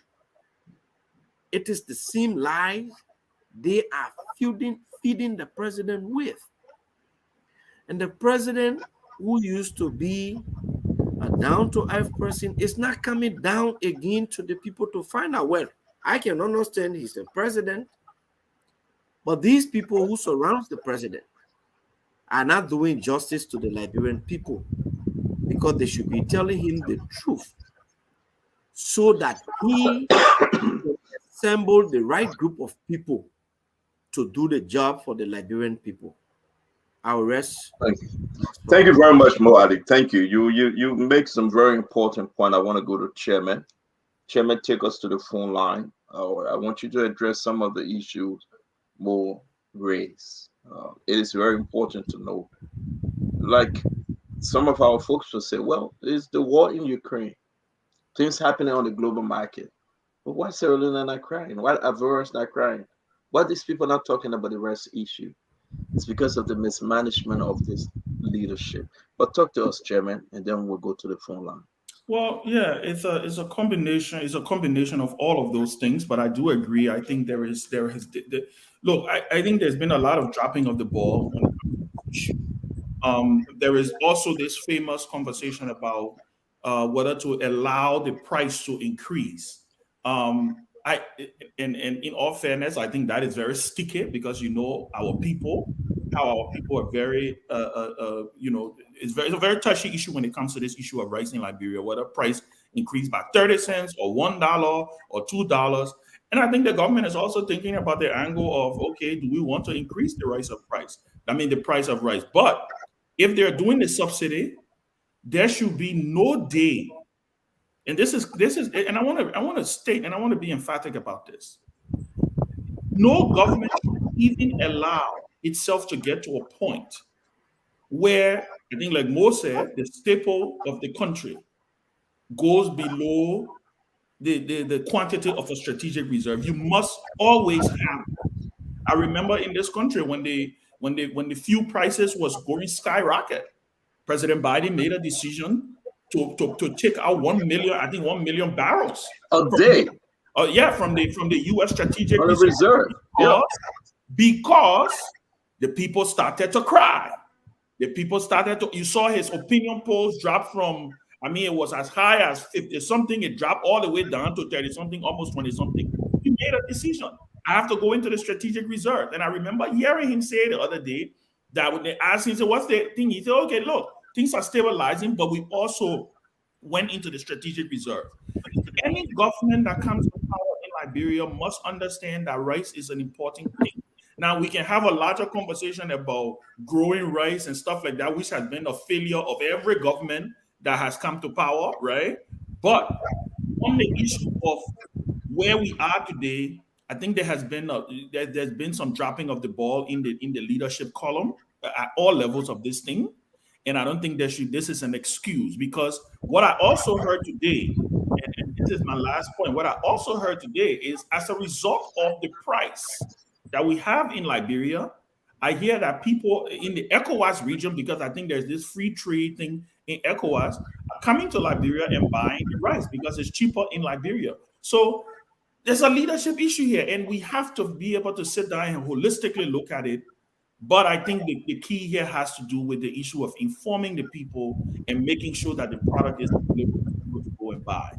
It's very important. Ben, let me say this. You know what? And I love this discussion. We'll do this thing for the next 100 years. I think the government have failed. I think the government will fail continuously. I think this government will blame everybody but herself. This government will go up and down. They will blame Bwaka, blame Cummings, blame Tewon Gonglo, blame the cat and the dogs. And the government will say, it's not us. Put this on Salif. Put this on Summer Kanyando. Put this on Chastito. Put this on Tolbert. Put it on Tuckman. Go as far back as Charlie Quintan. But it's not us. For God's sake, they've been there for 5 years. I think I was saying Charlie King, I listen Charles DB right?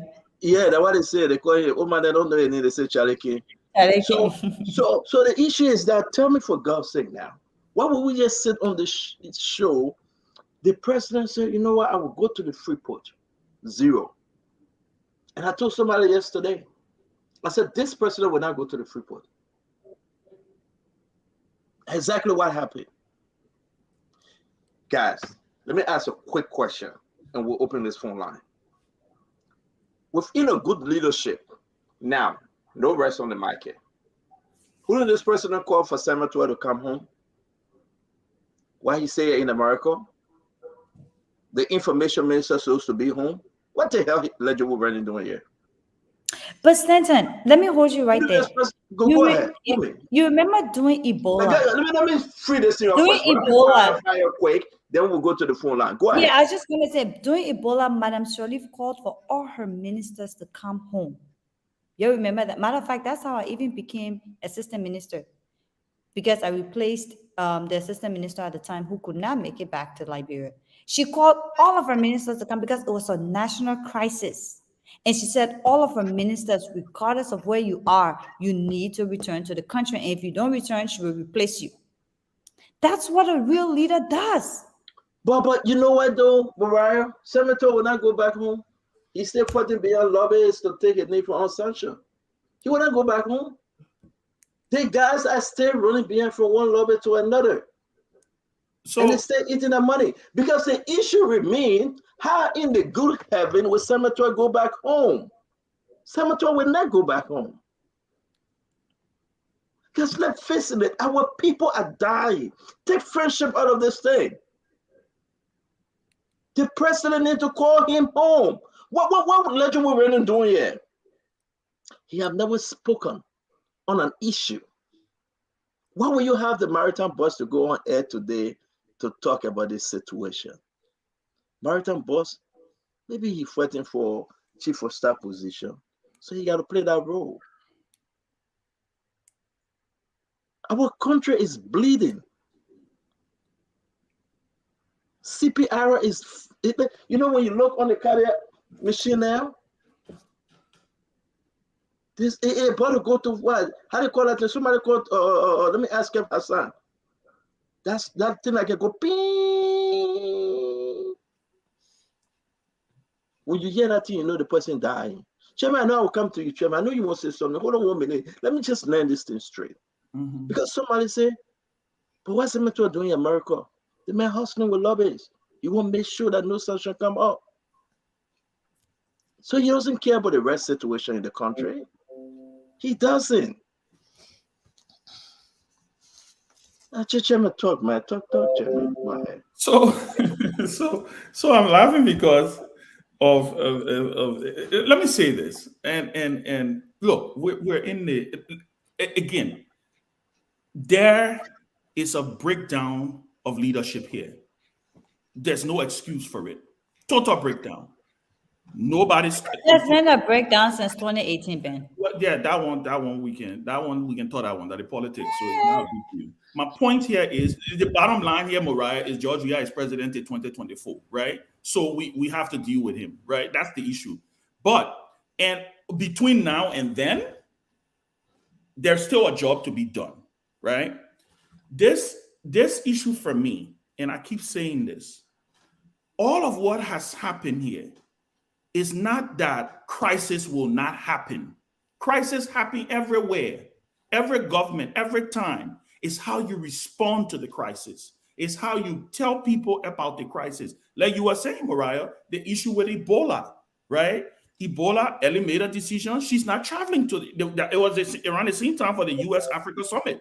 I remember. That's how come VP Boyka ended up attending the U.S.-Africa Summit, right? Because I remember clearly, in fact, there were people who, even during the Ellen years, there were people who were upset with Ellen about her initial response to the Ebola crisis. People said she must resign if she cannot lead. So my thing here is this. It's about people stepping up to do what they need to do, right?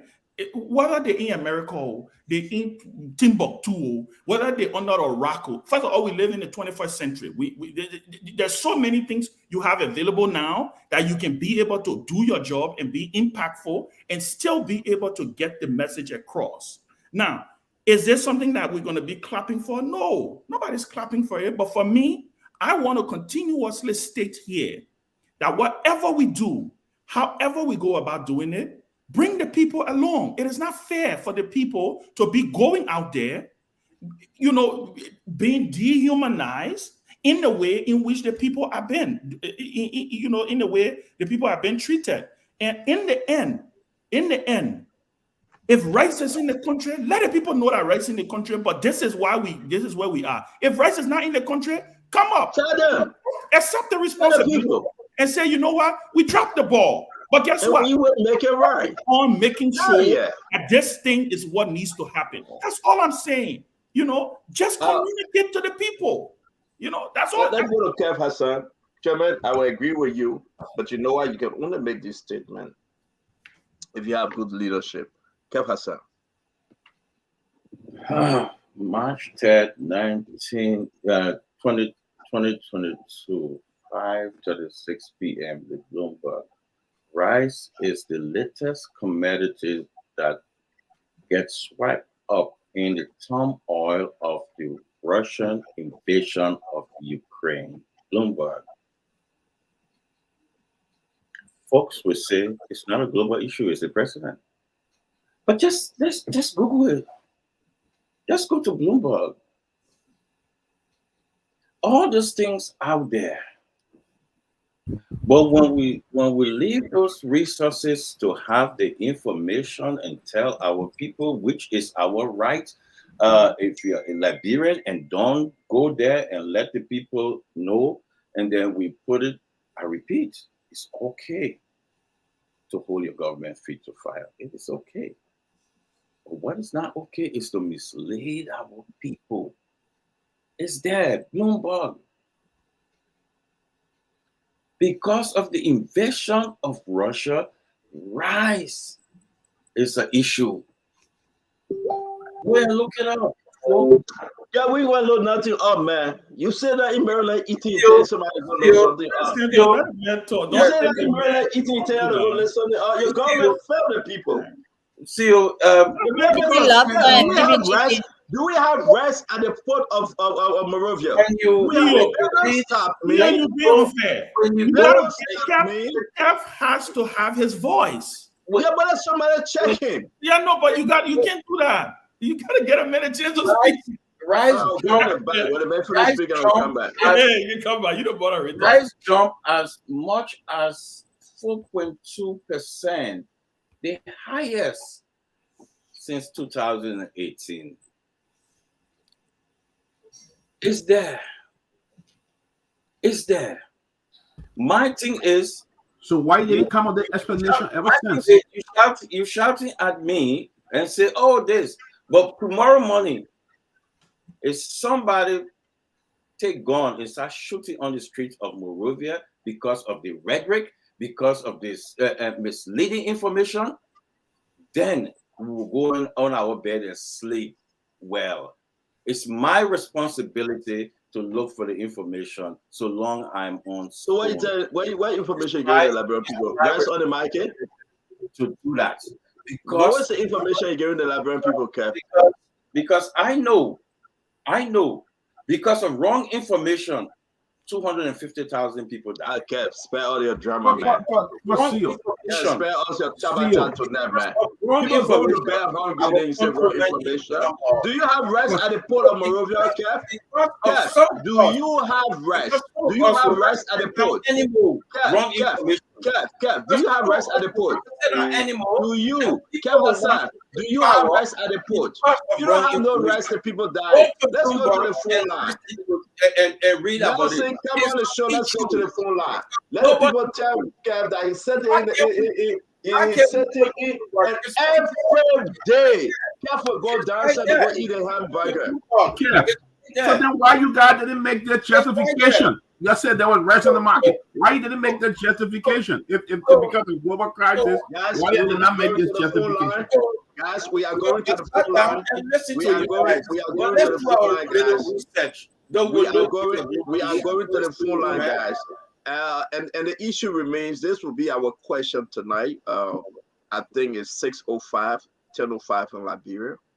The Liberian people that are in Liberia that are looking for a bag of rice, they will be making the phone calls tonight. And I will say to you guys, let me say to you, Kev Hassan is in Maryland. Chairman Ben Senvi, Dr. Peabody, St. Thomas and George, Stanton Witherspoon, we all visited Kev Hassan. A decent man, a beautiful location. Like a garage door, automatic. Kevin get garage door. Okay. No, that's my door. But maybe that Kev garage. Who knows? I mean, Kev got a whole big pool, so yeah, automatic garage door. And I tell you why, Kev can just pick up the phone, Mo Ali, and order anything he wants. Room service. You're not being fair. And we are talking about somebody buying 125 kg bag of rice. They can't find it. Can we take calls? You're not being fair to Kev. You can't do that. Don't put a man on blast. Baby chicken. Kev is not eating lobster. Kev eating filet mignon. Can we take calls? I'll call on the phone. Oh, Kev, filet mignon. I went to Kev us. Kev told me downstairs. No, $95 for a piece. No. Filet mignon. I told Kev, let me pay. Kev told me, say, CEO don't pay. Quite simple. Global crisis. What should I come and said it? Man, you say I go up. You say keep it quiet. Just stay quiet. We're not saying nothing, Kev. Open the phone line. That's it. No, open the phone line. Open the phone line. You talk about $55 for the million. Good. Nelson, let me tell you before we go to Liberia. I beg you. Tomlin is asking what was that? That's the graph. That's how you see rice. Well, let me go take calls now. The highest. Yeah, because I'm talking for you small. You just you said rice on the market. There was no rice shortage. Now you come there is no defense. There is no defense for the government not communicating to the people what the issues are. Forget that thing. Ben, listen. You can. I mean, we are going to the full line, but when we come back, then we listen. Yeah, but then don't try to justify. I'm telling you that last night that we can go ahead, passing information around. So let's go to the So why full you line. want to justify it right now? Go ahead. Let's I go to got the a full first line. call. Go ahead. But hold on, Ben. Take the first call, please. Go ahead, Robert. Thank you so much. My name is Robert Bagwell from Atlanta. Look, I think this is a great conversation. It's a very important topic. But let me start with Kev. He said something. He said that we have got to be careful with the information that is being disseminated, especially misleading information. And then he said, if someone took to the streets with a gun, he's asking us to blame folks who are disseminating the misinformation. Kev, have you thought about the reason why we have the president office have a communication team and the Republic of Liberia via the government of Liberia have an information minister? It is the core responsibility of the government to disseminate what you might term as the right information. If you allow your political opponent to put out and control the narrative with the wrong information, then who do you blame? But beyond that, I think this discussion about rights, it's not one that should be political. You don't have to be a solution to speak to the fact that if there is indeed not a rights shortage in Liberia, why is it taking the president of Liberia so long? He's been back from the United Nations days. This question about the shortage of rice was addressed at the airport. He promised to visit the rice importers the next day.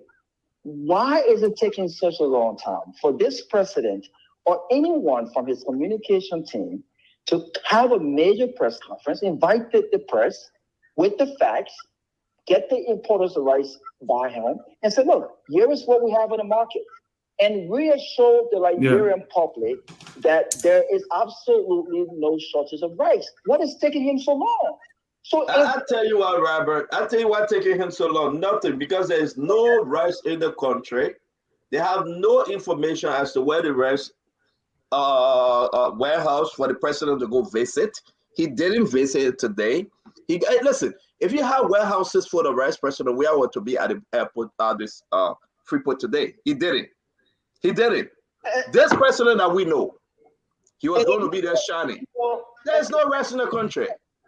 And if you said that, I will believe that, because again, we are not getting any other information that points to the contrary. That indeed the information being disseminated are not factual. But beyond that, though, as a country, I think it's important, it's very, very vital that we address this issue of rice production in Liberia. For a country that is almost 80-some years old, when you have rice as a stable food, and we are still importing a huge percentage of our rice in Liberia, it's dangerous. When the president said, well, we have enough rice until next year, what happened? Yeah, Raul, got to wrap. Let me just stop there. But the government have got to do better with communicating with its people and addressing serious Thank you very much, Robert. We got to go to Robert. Okay. Thank you. You called it on the show tonight, guys. Our phone calls will be coming from Liberia. We want to hear from Liberians in Liberia telling us as of today, now, whether they were able to buy rice, where did they buy the rice from? And again, I'll put a question that folks don't want to hear. Who will you blame? Let me say for the record, having confirmation that there's no rice in the country. Chairman, let me tell you something. Yeah. No joke, let me say this today. There's no rice. I am speaking with folks from the National Food Authority. I am speaking with folks that know from the Commerce Ministry. We just can't call their names. Yeah. There is no rice in the country. President Weah is mad. with Mawani D's. Well, but he can't be mad. He can be mad and not take action. President Weah is mad, but he doesn't have the will, the courage. He He mad and not doesn't take have action. the will, the courage to do anything to Mawani D's. It's like your child misbehaving in the house. You say you're mad at your child and you don't punish the child. Government officials are mad, but nobody can touch that and get Mawani D's. Nobody can touch her. And why is the global crisis only affecting Liberia when it comes to rest? This president, he's not happy. But that's the dying girl. I dare you to touch her. Today, huh? And that's why the government is complaining. Let's go to the full line. Open the full line. Open the full line. Liberia won the global Okay, guys, we gotta go to the full line, please. Open the full line. Open the full line. Open the full line, Nelson, please. But let's go ahead. Let's open the phone line. Nelson, you are muted. Okay, 0555-101075 is the number to call, and you'll be live on the program tonight. Let's take our first call. Good evening. Okay, we lost this person. Hello? Good evening. Hello? Okay, go ahead, sir. You live. My name is Smo Bushukuni. Okay. I'm calling from Banaze. Yeah, go ahead. Look, the first thing I want to say to Mr. Stanton, I'm asking him if he don't come to. Hello? Hello? Good evening. Are you there? Yeah, okay, hello? We lost him. Let's take another person here. Hello, you live? Yeah, this is just King. Please step away from my radio. All right. I want to say this thing too.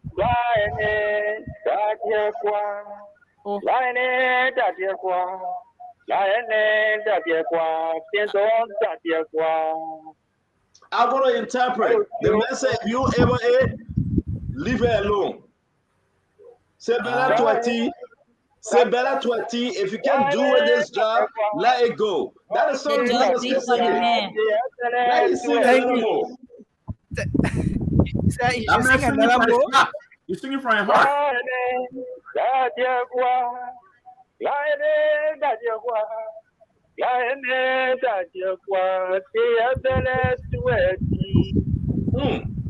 Say better to a T. Thank you. Thank you. Thank you. Thank you. Thanks for your contribution. Let's take another person. Good evening, you're live. Yes, go ahead. My name is Go ahead quickly, sir. This person on the air, my brother is true. Yes, the need is high. No problem. Until now for 1 cup. And 4,000, I mean, cheaper. That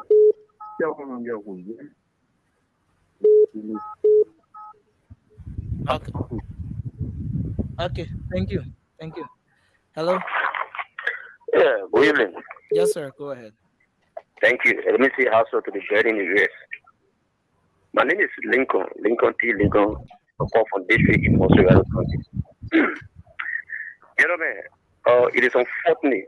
You know, I think Stotter got to be very well and morally, you know, when he addressing issue. This is a political commodity. When the president went to the GA, the president spoke of people insulting the Palestinians.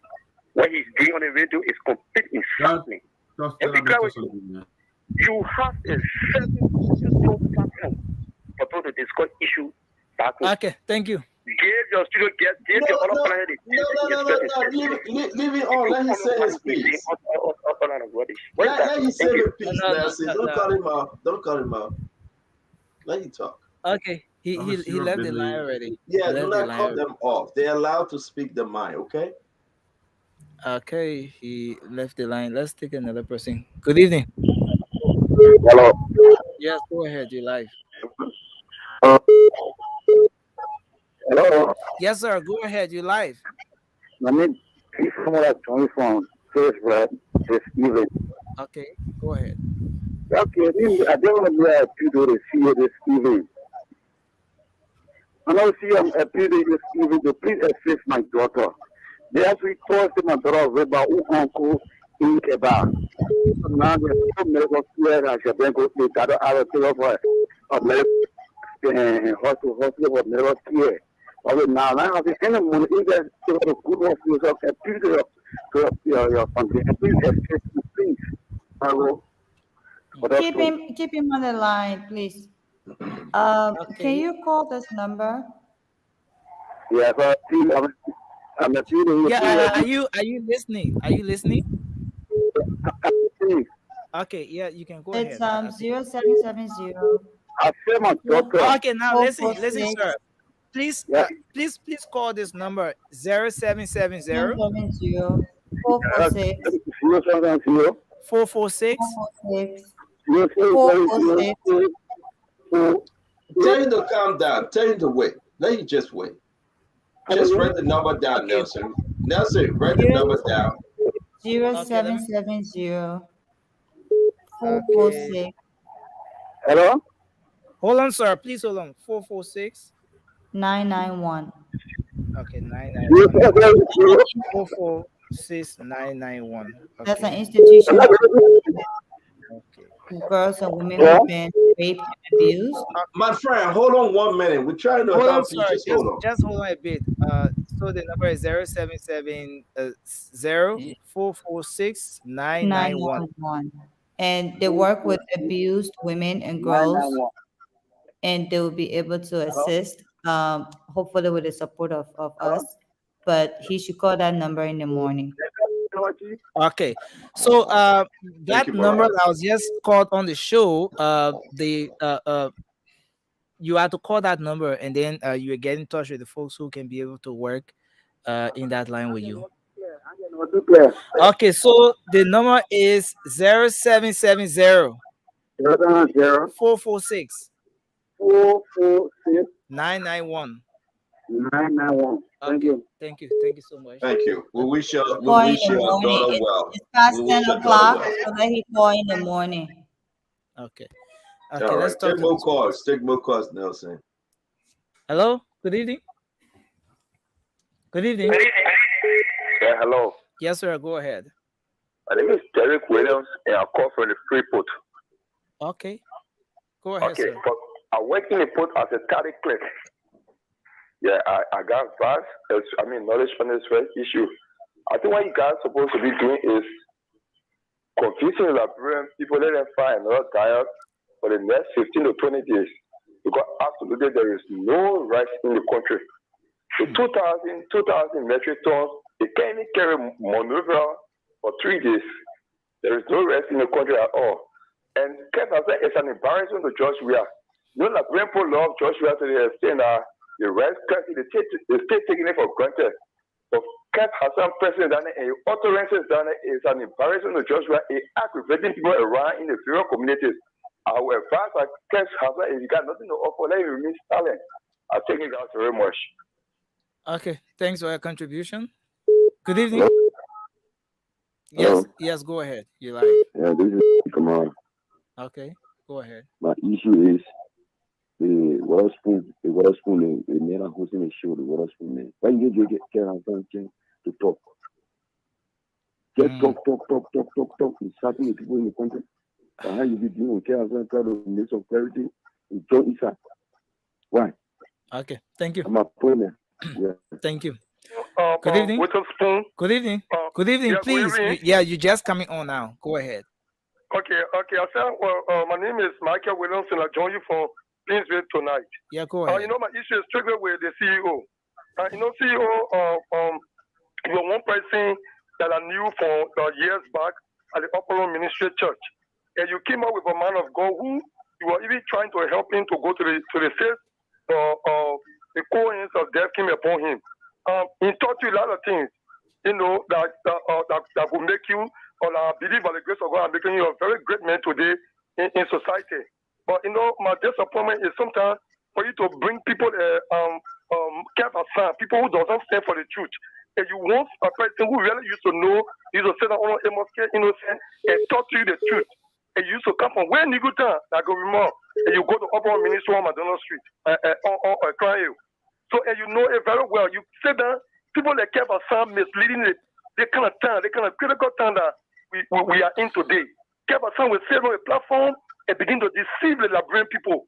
You sitting there, you continue to keep him on the phone talk. You're not doing well for us. Thank you. Seriously, Thank you. Thank you. Thank you. Thanks for your contribution. Hello, you live. Hello. Yes, sir. Go ahead. So, I'm man, DCO, and I join you from 42nd MA. Okay, go ahead, sir. This right issue, my brother, is a tough thing in this country. I read it was my feeling last night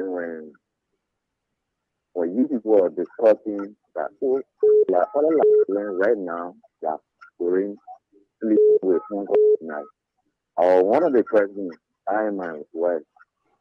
So one of the questions that I slept with phone call last night. We imagine I went to buy a bag of red. Only one single for the package. And I was demanded that I should buy the type of red that I'm not requesting for along with the red I want. So that is I have to get up. I don't have that kind of money. To the red, one of the students like. Okay. So I have to come back empty. And when I get in the community to go back somewhere, there's no red in the community. So you slept with hunger? We just beg a particular net and slept on it. You know, why share our son saying you don't have anything to say, really. You don't have anything to say. One thing he's not regretting because he's in America already. Thank you. You're not regretting. Thank you. Thank you. Let's talk to another person. Good evening. Yeah. Good afternoon. Okay, go ahead. Yeah, good afternoon, sir. You're live, sir. Go ahead. I want to thank everybody. Hello? Thank you, Nelson. Thank you. Thank you. Okay. We're going to stop this part. We got to do our closing. We want to appreciate every one of you that called. Nelson, thank you very much. We'll be back on the show with Representative Koga tomorrow. We'll be discussing the issue of this race. He's the chairman on commerce in the House of Representatives from District Number 5, Nima County. And Stephen, I was saying there was this guy who is a part. I mentioned to you earlier. I think I would try to reach out to him tomorrow if you don't mind for us to bring him on. Sure. He's private. He's one of the people who I think have a rice mill. They say in Lofa or something. They got, just so that we can also have a more, an evolved conversation about the whole rice issue. Because again, like I said, right after this crisis is dealt with, let's say, a ship come. We'll all the country there will go back to then another crisis again, and then so maybe there's a need for us to start having a larger conversation on us. Yeah, right, Chairman. We'll bring him on. The representative have agreed to come on tomorrow. Yeah, we'll be doing a flyer for him, and he will be our guest tomorrow. Tomorrow is Friday the 30th. You understand that Saturday is George Manawia's birthday, I believe, October 1st. John Man, we are careless. You'll be celebrating his birthday. We share the same birthday. You'll be celebrating his birthday on Saturday. People out there will be wishing the president. This rest issue is very serious, but the president will still celebrate his birthday regardless. I hope not. And the people will still suffer. I can guarantee you, personally. You hope not. Don't even go fast, Stanton. MCC already started putting up billboards. Yep. For the president's birthday in Monrovia. Right at Vamoma, they got full billboards there already. Wishing the president happy birthday. You're going to say it will be incentive to Liberian people. It is incentive right now to see the commerce minister standing by the president having a ceremony today. Why do people are still crying on the rest issue? Exactly. It's insensitive to knowing that the government owes SWAT a lot of money, almost $14 million, and other rest importers. And they're trying to negotiate beyond Jade to say, yes, we'll give you some money, bring more rest in the country. It is insensitive, folks, that we have no reserve when you talk about rest. You know what is very, very important right now? People are praying that next month should be election. It should be 2023, October 10. We still got 1 year to go. The Liberian people will rise up. They will speak up. And by God's grace, with long life, we will be in Liberia. even if it costs us our lives. We visit every district, every county to tell the Liberian people, your 6 years or your 9 years matter. Do the right thing and vote for your children and your children's children. Don't vote for D-hole cover holes. Because these people that come to do this thing, it's here. Let me do my closing. It's evil beyond measure. I can sit with you, I can laugh with you, I can eat with you. But for you to reject and neglect the Liberian people and give her all sweet words, like you alone, because of you, they made the lexicon dictionary. Because of you, they make that dictionary. Because of you, they made all the verbiages that you ever know in the English word. Then we must sit here and accept it when our people are dying, going to bed hungry. Commodities is the darling girl of Liberia. The president can never fire Commodities. The Liberian people need to hear this. 6 years or 9 years, it's a better 20. If you don't ever put it down, willingly, put it down. Everybody bluffing. Everybody complaining in the back. They're scared to come up to speak. They will say, but what the president doing is not good. They will call us. They will say, what this president doing is bad. What this minister doing is worse. I called a couple of them today. They say, Instant, I want to speak, but I can't. You know I'm a seditious. They said that, Chairman Ben. They say, you know I'm a seditious, I cannot speak. I cannot break the code. These guys are sitting with President George Manawia, and they are planning his exit. They how far you have come. Some of the guys are sitting with President Weah. If Mariah want to tell you the truth today, beyond all her secret, she will tell you. They are negotiating with Commies right now. We know them. I beg you to point situation. Oh, let's face it. Some of the guys that are sitting with President Weah today, they are sedition. But the fear of sanction has gripped them. They're negotiating with Commies. They're trying to find an exit route. So they cannot speak truth to this president. Ministers within the government, they are fighting each other. Directors in the government, they are pointing fingers. Within this lame duck session, because we are in a lame duck session, where the government will not do any major project.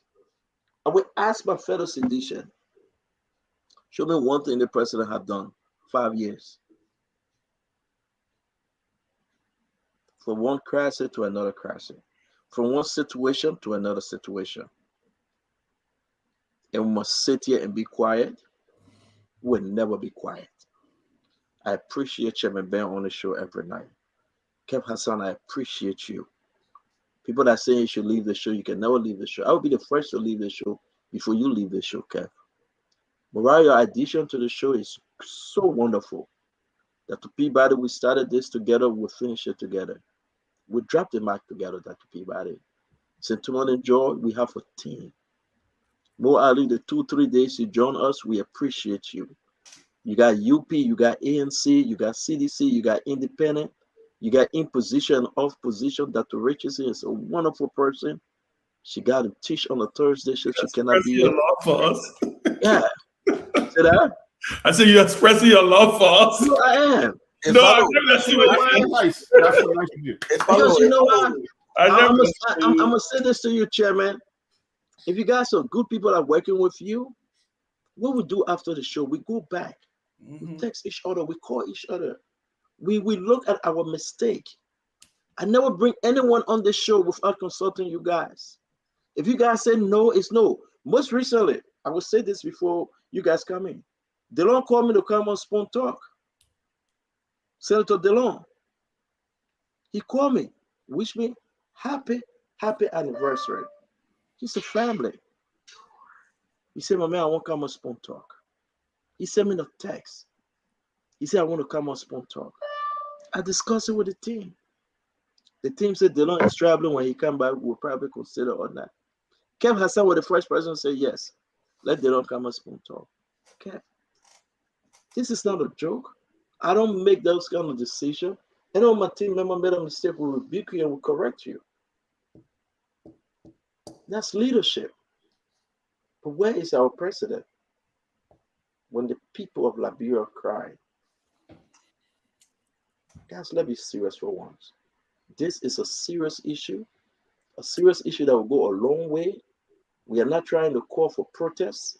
We are not asking anybody to come on the street, but we are holding this government feet to the fire, that the government must speak, that Senator must return to the country prompto, that Legislative Ready should leave the party here and Senator party from one party to another, and go back to the country and help the situation.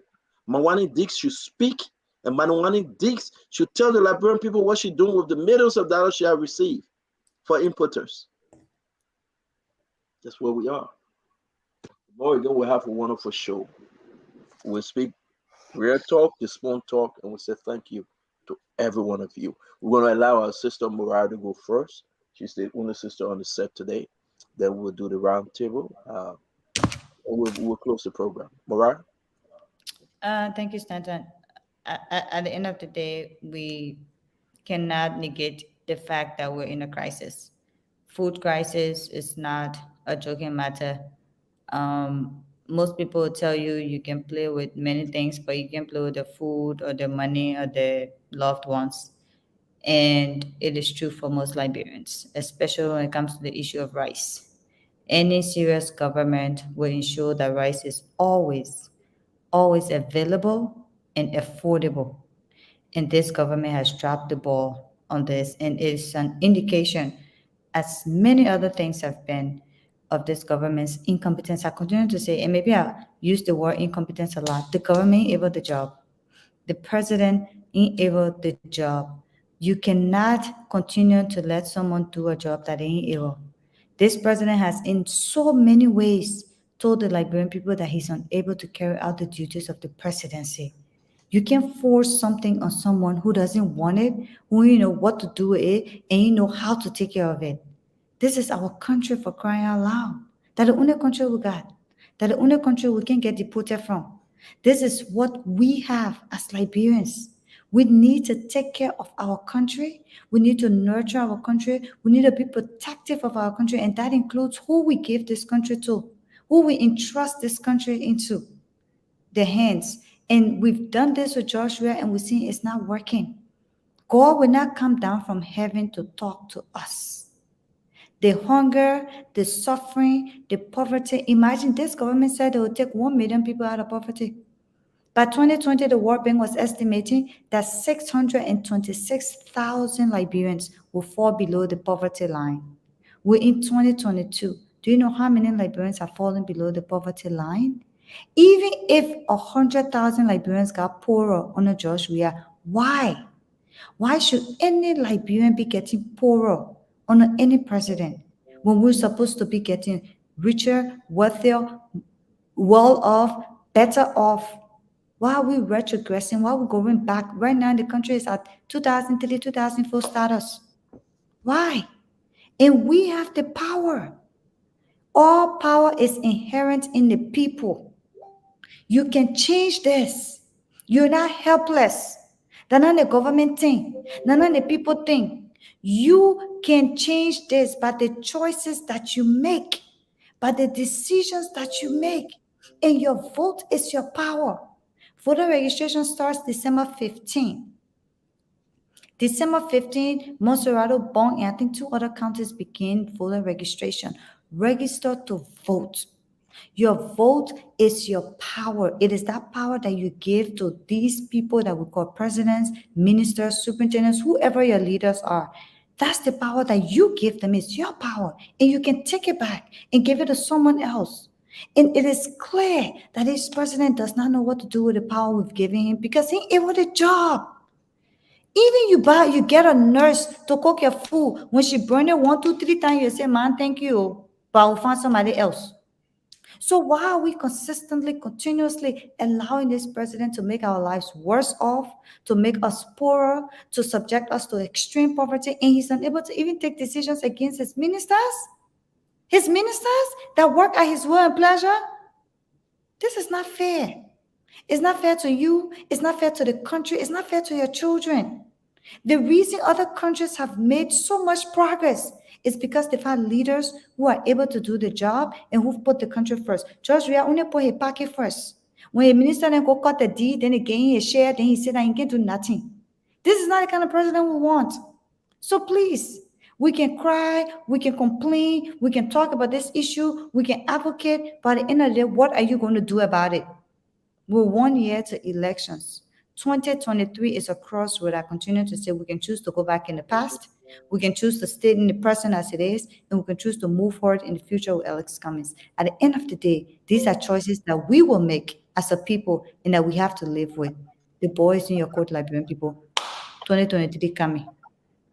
Thank you. Thank you. Thank you, Mariah. Thank you very much, Mariah. Mo Ali, you want to go? I think you're having a little internet problem, Mo.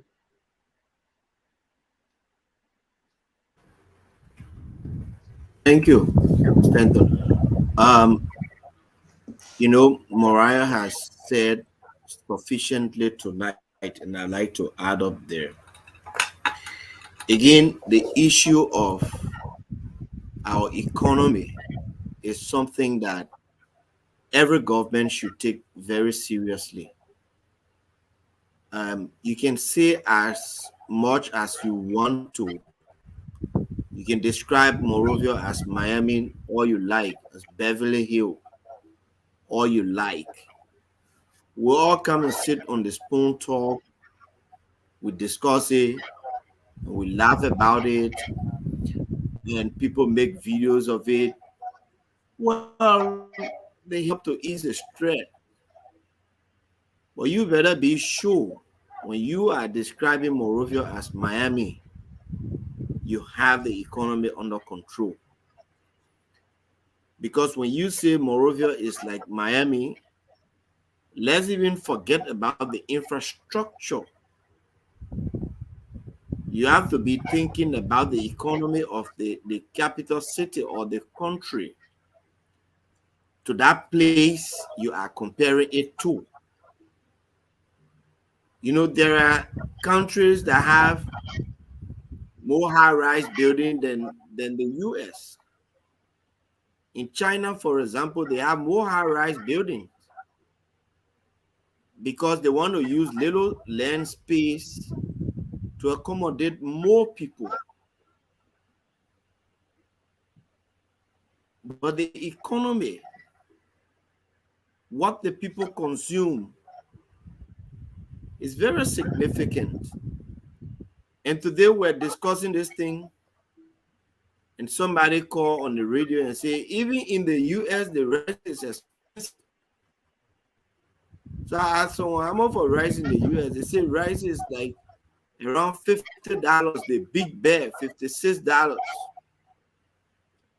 And then I told the person, I said, as rich as America is, probably the richest country on earth, why we agree they are producing rice, but there are people who are employed, the economy is the biggest in the world, and rice big bag is still $50.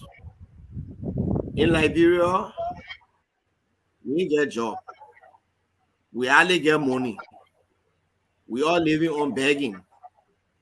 And that same rice they're selling in America for $50 is $85 a year.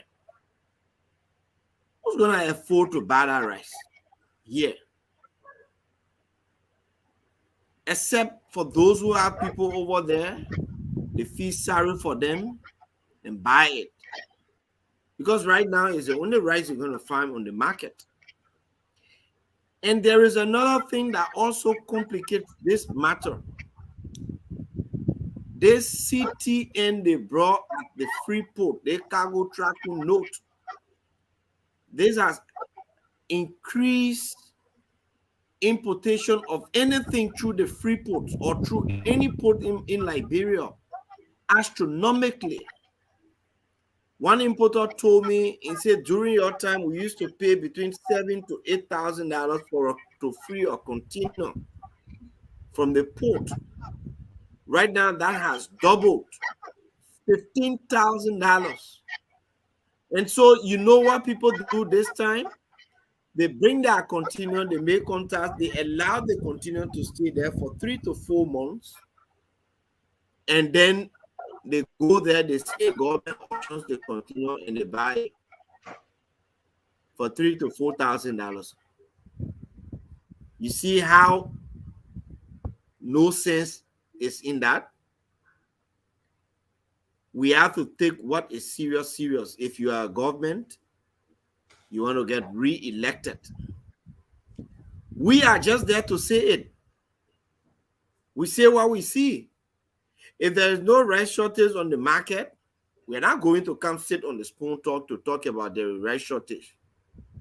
We cannot determine that. It is the prevailing reality that determines what is happening in the country. You know, 2023 is coming. I'm an aspirant. When I go around and people ask me, what have you done? I say, well, should we be voted on what tangibles we've done? What if somebody is a leader and doesn't have the money to give everybody a scholarship to build roads? You leave out the best leaders and you vote in the bad ones, and we complain. Liberians.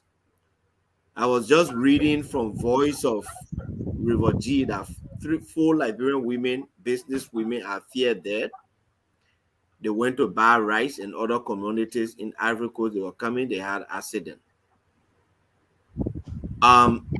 This is horrible. Thank you, Mo. And at this point in our country's history, nobody should be standing in line for rice. Since it is only rice that Liberian men can eat and get happy, and the government understands it, and even those in government can only eat rice and get happy, some of all you can give or anything we eat. When you ask her, will tell you, say we eat it as long as we have not eaten rice. Let me close up on this. This little story is tend to coming quickly. You know that Okase went to Lofa. He was having a big meeting in the hall in Vonjama, and he told the people after the meeting there will be food to eat. And after the meeting, they divided sandwich on the people. And everybody ate the sandwich, they sat down in the hall. And then he asked someone, but what they posted sitting. The guy said, well, you announced to the people there will be food. In Lofa, rice is food. Kev, your government needs to take this seriously. Stop shifting blame. You've been shifting blames since January 24, 2018. 5 years later, you're still shifting blames. Man up to your responsibility. Take your responsibility seriously and do the Liberian people job in the last 1 year you have to remain in government. Thank you. Thank you very much, Mo Ali. Thank you. Symptomony. Then we'll go to Kev. Dr. Richardson and Chairman will take us home. Sorry, Dr. Peabody. So, Symptomony. Yes, you know, I was this morning. I was reading about this guy, the new president in Malawi. Malawi, 350 million. The guy just got his millennium MCC 350 million. They won't fail. They won't been failing since 2018. Assembly will pass it. Will pass this year. I will pass this year. Hopefully. But don't bring another conversation just for real. But honestly, right? You know, at the UN General Assembly, I saw a lot of our African leaders there on the sidelines doing a lot of stuff. The guy from Kenya, William Samoei Ruto, he helped meeting with development partners, with business leaders and investors and so forth. And that's why I said I bring this up, because I was told that most of our ministers that remain in the US, they are following up on meetings that should have been held, but because of time, they had to, the president and team had to come, so they left behind to follow up. So I hope at the end of the day we'll hear the good news from them when they return to the country. I hope we'll hear that. But on the other hand, the issue of the rice, as I was saying, is a political commodity. You can't take it, you don't play with it. And now what's going to happen for the next 12 months? if this government is not able to take care of the rest issue, it will be in the back of the Liberian people's mind as they go to the polls. They gotta be very careful with this issue. Even if the rest come tomorrow, if they will be on their mind that this or the last of a few days, what happened. So I pray and hoping that issue can be addressed as soon as possible. Another thing is that I know I see people making preparation for the president's birthday, 56th birthday on Saturday. And my only advice is that if the issue of rights is not solved before Saturday, I don't think the president should even celebrate birthday, because Liberian people will be considered insensitive to Liberian people plight. I pray and hoping that the people would take advice and say, well, because of the Liberian people citizen with rights, we're not going to celebrate while they are crying for rights. I pray and hope that they will take this advice serious and. Yeah, all right, too, the money. People that do not celebrate. Well, it's important. The Liberian people are the people that we concerned about, that they are the people. What else the people's must matter, And the lawmakers, I know they're on recess, but it's about time that in crisis of this nature, I'm happy the lawmaker come here tomorrow, because this is where you go for emergency session. You summon the ministers who are in charge of this issue. If they cannot give you something genuine, you pass a vote of no confidence in them. That's your responsibility. Come with a vote of no confidence, that you have no confidence in this person because the poor is in a rice crisis. So I'm happy we're discussing this issue, and we'll discuss it as time goes by. But it's very serious, and I know our family members in Liberia are calling us. Our friends are telling us about what's happening. The people who have restaurants are telling us too that it's a serious thing. Right? It's a serious thing. No time to play politics with it or to defend. If I were defending this government, I would tell them I won't defend them today on the issue. No, I will not defend them. I'll be telling them to really speak the silence and talk to the people. And Mr. President, Minister Mawani Diggs, you guys need to speak to the Liberian people. Tomorrow is Friday. We can't allow this thing to go on to Monday, all you guys breaking your silence. So again, I want to say thanks to all you guys who came in to make this discussion interesting, and the Liberian people are looking at us to continue to discuss it, to discuss the issues that matters. So thank you guys. Let me go ahead. Thank you, Sam. Go ahead, Dr. Peabody. Go ahead. Well, I think it's been a great show, but let me say here that just two things here. The president locked the ability to make certain decisions, critical decisions. I think he locked that ability, and also one of the problems that they are facing, they have continued to face in that government, is the information dissemination.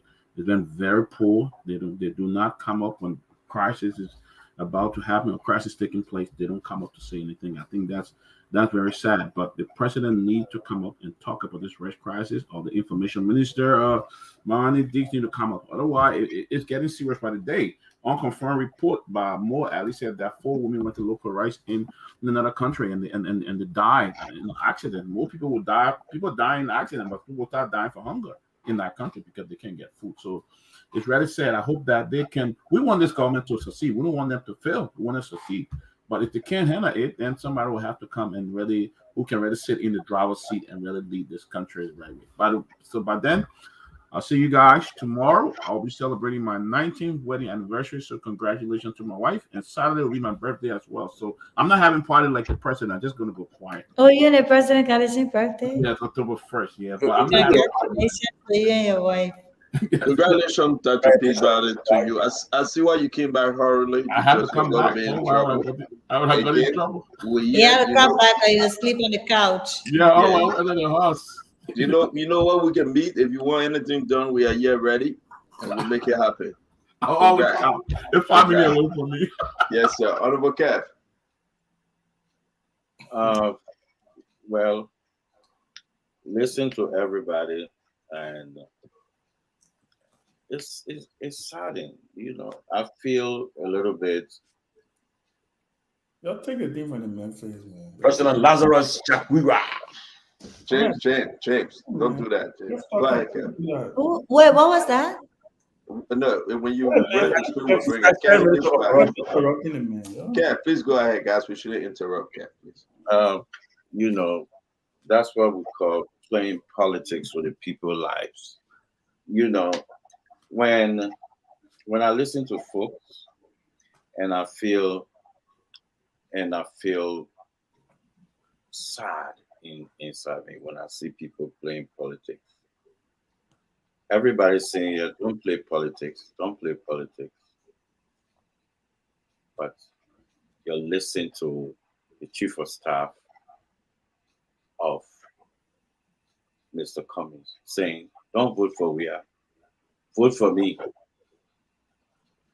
But people will come, don't play politics. Why is she playing politics? Sometimes I wonder if some people sometimes think that Liberian people are so stupid. You know, it's a saying that I always tell family and female friends of mine, when you're having a problem with your relationship, then you see the guy come there and say to you, oh, what this guy is doing to you is so bad, but come to me. Come to me. Yeah, I'm the good guy. That's a red flag. That person is criminal. That's true. Right? True. You see that they will come to you. They will come to you. They start telling you, oh, they'll act like they're sorry for you. They will act like they feel sorry for you, but they're trying to conjure you to come to them because they want woman. That's what the chief of staff doing to y'all. Tell you it's so bad, but come to Mr. Cummings. I will fully understand you can't talk on the issue and don't say vote for us. And don't say vote for us. Go ahead. Then I will understand that she coming from a place of concern. But when she injected that come and vote for us, tells you that it's a hidden agenda. Even though, let me look for it. When the U.S. talking about, it's there. You can look for it. According to the U.S. Bureau of Labor, price of rice went up 83.33, higher than 2,000%, higher than 2,000, higher than 1997. It's going up. You can come and talk on the government. That's your right. You can say, oh, Mawani not talking, this not talking.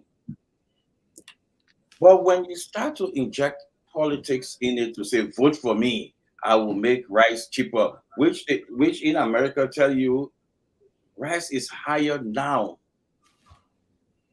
It's 1.33% higher. Why are we not saying this? Why are we keeping things but just blame the government? Why are you acting like the last government, everything was good? Matter of fact, everybody has swimming pool behind the house. Things were good. Things were fine. You act like George Weah came in 5 years and destroyed everything. That is an act of evil. Because that's not the truth. The truth is, there is a problem in the world right now. Yes, I know you're mumbling, feeling unease, but the fact is, you can come on and beat on the information. You can beat on that. It's your right. But also speak the truth. But when you come out and say, don't vote for this man, vote for me, then you're playing politics with it. If anybody on this side will not come out and say, that's true, that's playing politics, then you're playing politics. Are they all voting fair? No, Mo, you can come on. If I will respect anybody who will come out and talk about the issue and just say, look, oh, you need to talk to the people. Oh, talk about the issue. It's your right to talk about the issue. But when you start talking about vote for me, so it's like a man who will come to this woman because the woman have an issue with boyfriend and say, come to me, I will be the good man. And history has shown us that that is a lie. That is a lie. That's what Mr. Cummings then do. Let me tell you, the pathway to Mr. Cummings is through this rhetoric, sanction, and hoping that JMB will die. That's the pathway to Mr. Cummings, not the vote, not on the ground. Sanction and JMB will die. That's the pathway to Mr. Cummings. And that's Kev, what are you sick or something? that's what they I can't finish Mariah. Please let me finish. They are not going on the ground. They are not going on the ground. If you see, they don't want Prince Johnson to run. They don't want Vani Sherman to run. They don't want McGill. They don't want anybody. Hoping. You hear Mariah. The president ain't able to job. He ain't able to job. That's what they're taking to DC now. Hoping they will say, oh, okay, let's sanction the president. Then they will say the president should run. Hoping JMB will die. Then they will run. That's the pathway to. Where the one coming from tonight that JMB will die? And then is some kind of screw got loose. That's the hope of the ANC. We'll respect your time. You gotta respect the man. Have some respect for JMB. I would. You know what I would tell Liberian people? Wake up. Wake up and protect your constitution and protect your government and protect your rights. Your right. Today was a bad day for Kev. Do not. Let me say this. Sometimes I feel you playing the part of the opposition. Everybody here against me. Can I get a good day? But you have your time. Speak. Keep injecting. I'm begging you, sir. You are not doing it to nobody. I'm begging you. Okay, go ahead, Kev. Go ahead, speak. I'm shocked. You just said it one JB. I said this thing to you behind the scene. I said when you do that, you are helping because I'm alone here. I'm alone here. Let me speak freely without you injecting. Mariah, but please respect the time. Please respect the time. Go ahead. For respecting the time. Let me to back up, Kev. Because he say he alone. Let you go sedition. But if Mo Ali and Mariah not enough, you have to say something. Then I think it's a disservice to me. No, but Kev, we are on the show. You're not going to talk forever, man. Come on. Don't crowd wolf. For time, you telling me what I'm saying. So you go. No, I'm shocked for you to say that the ANC want JMB dead. I'm shocked. Yes, sir. I'm telling you, that's what they want. We're not gonna go in that conversation, please. That's what they want. No, I don't want us to have the conversation like that, Kev. Maybe the actual do me a favor. Kev, do me a favor. Kev, Mariah, wait 1 minute. Kev, do me a favor, right? Do me a favor. Put that blame on me that I interrupted you. But we shouldn't have this conversation. I think that's my right, though. That's your right, but Kev. But I hope you can tell the other people don't have that discussion to call this president names. So that's Mariah's right to talk. Yeah, finish your time. Finish your time. Yeah, finish up your time. Finish up your time. And we'll go to bed. So what I'm saying here is that the reason that the chief of staff will start injecting that vote for me, because they're using crisis. They are not going down to the people and ask them for their vote. They're looking for crisis. So I was just naming the pathway to Mr. Cummings. Sanction and somebody will not survive, which is Mr. Former Vice President JMB. Because if this man can say first round, I will win first round. Cummings say I will win first round. What's the pathway?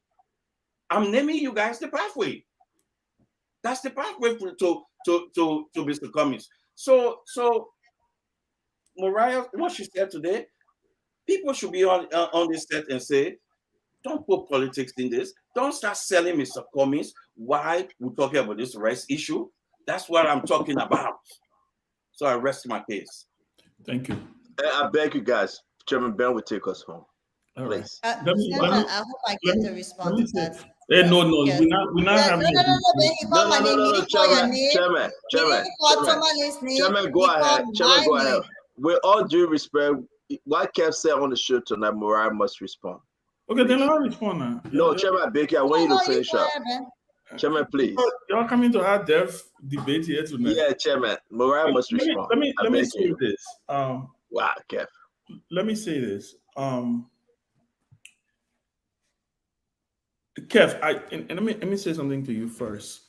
I think you say don't attack me on what I say. I'm not attacking you. Hey, man, Do you know what I'm about to say?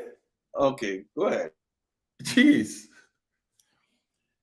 I'm not attacking you. Let me say something.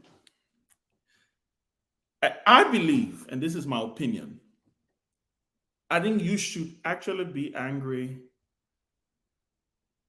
at the officials in your government tonight. And let me tell you why. Especially the commerce minister, the information minister, those who have dropped the ball. Let me lead the president up because I know I call the president name you again. You would take it another way. Because I think they are not doing service. I think they have put the government in a very, very, very, very unhappy place. No government wants to be where this government is today when you're thinking about this issue of rice.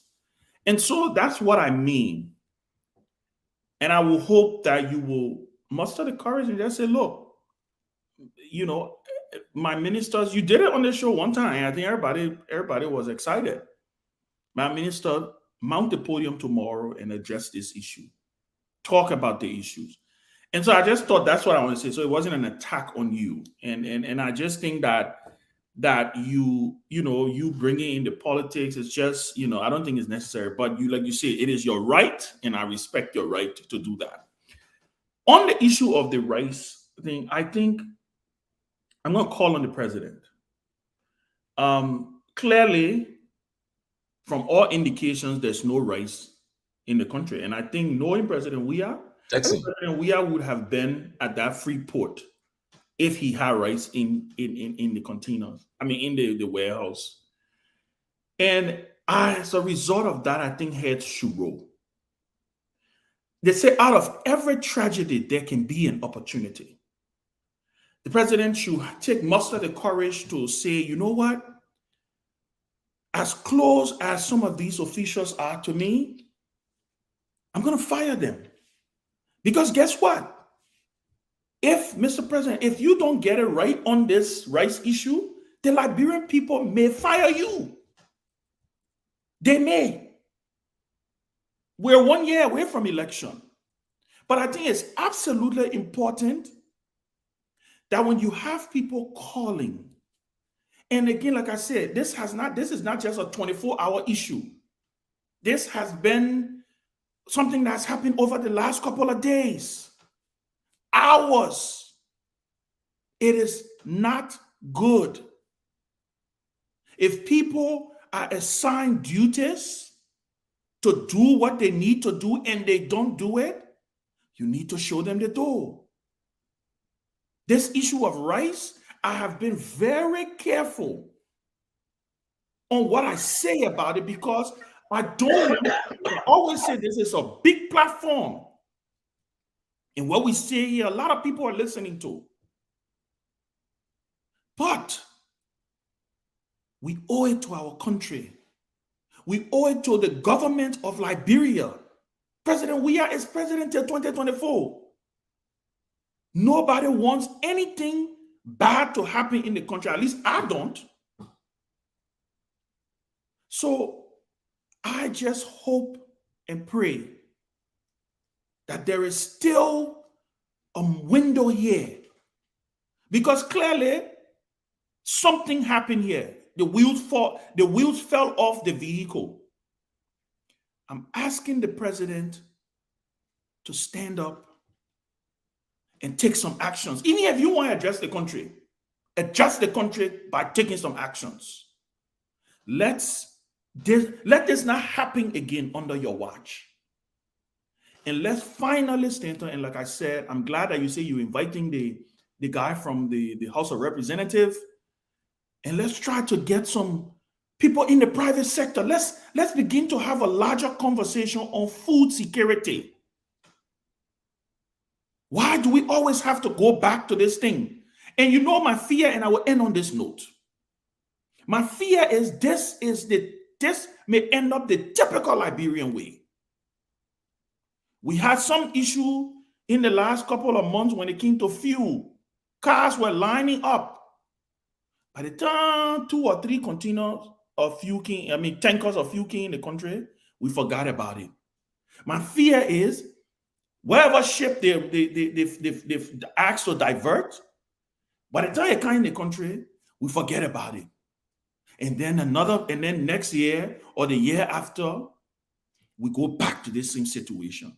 So I hope and pray for the sake of our country, we can use this tragedy or this crisis as an opportunity to deal with this issue and start to move the needle and start to shift the goalposts a little bit on how we can start to deal with food insecurity in our country, especially when it comes to the issue of rice. But I thought it was a great discussion, and I look forward to hearing or seeing something from our government that would allay the concerns and the fears of the millions of Liberians tonight who are in limbo and trying to figure out where they will get the next bag of rice from. Thank you, guys. Thank you very much, Chairman. Thank you, Mariah. I will give you 10 seconds. I have a couple of announcements to make. Let me make the announcement because I know this is very important. Again, I just like to say thanks to every one of you. Number one. Number two, we'll be having Representative Koga. He will be speaking on the rice issue tomorrow. He's the chairman on Commerce, House of Representative. Ben, what gentleman name that you'll be bringing on? Hold on. Let me find it right now. All right, and I also like to send this special shout out to one of our listener, Terrence Douglas. I will get his name, Kamara. Terrence Douglas DeWard from Steven Tuber Estate. He won a community strongman team. This is just a shout out to Terrence, a strong guy in Steven Tuber Estate. We send this special shout out to him. Good victory, and I know the people of Steven Tuber Estate will trust your leadership. What district are you running?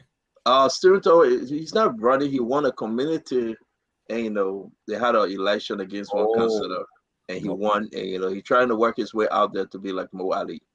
So he just doing his thing. But that's, right? Mo Ali is running in District 5. Who the president lawmaker there? Yeah, that Thomas Fala, but he be in Lofa. Yeah, so Terrence, we want to say a shout out to you and thank you for that victory. We appreciate you. You're working your way up and you'll be successful. Again, I'd like to say thanks to everybody. This is what Tumani George was talking about. The president from Malawi, Chukwewi. Before he signed this thing, this is why he said my administration has taken a zero tolerance stand against corruption, shedding no one from investigation and persecution.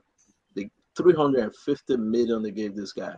Good money. And guess who's standing over him though? Free money though. Look at the person that's standing over him. What he said to sign this thing. Anthony Blinken.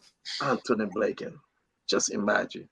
If you fight corruption and you satisfy the people that will give you the money to do more for your country.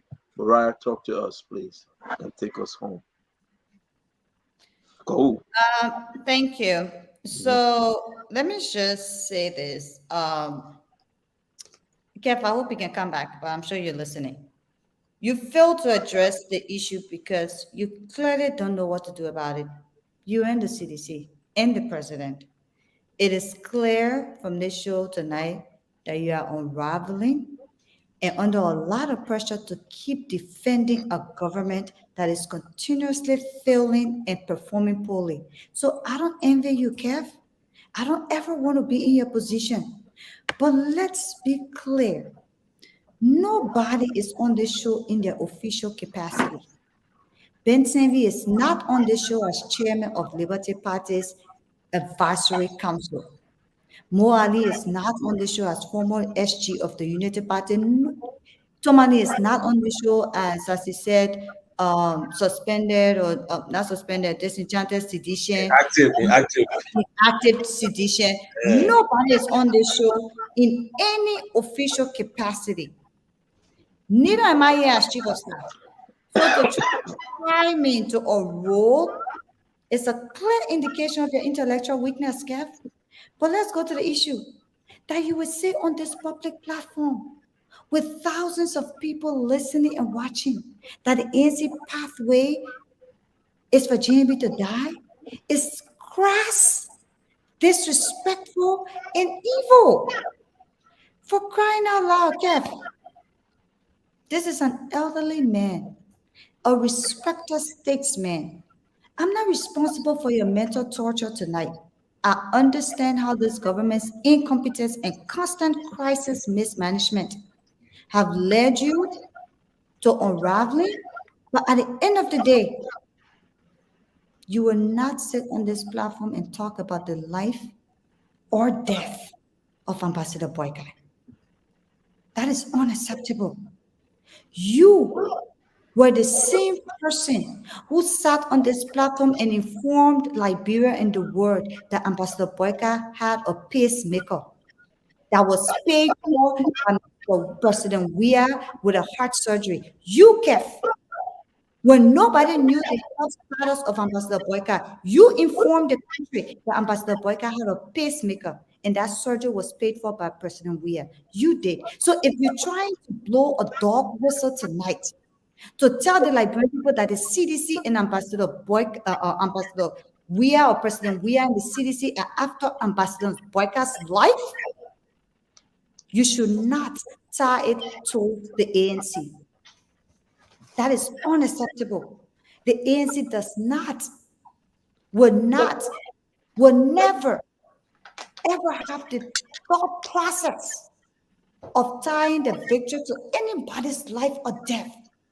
So if you're in the CDC, believe that Ambassador Boyka is a threat to your re-election as well as Mr. Cummings, and your goal is to eliminate him, that's why you're talking about his death tonight, you should say it with your whole chest. And I hope the Unity Party and every supporter of Mr. Boyka can rise up against you in the CDC for saying such despicable, evil, crass, and disrespectful comments about an elderly man's life tonight. Thank you, Mariah. I want to bring in more Ali. Thank you, Mariah. More Ali, you got to speak on this, please, real quick. Thank you. Thank you.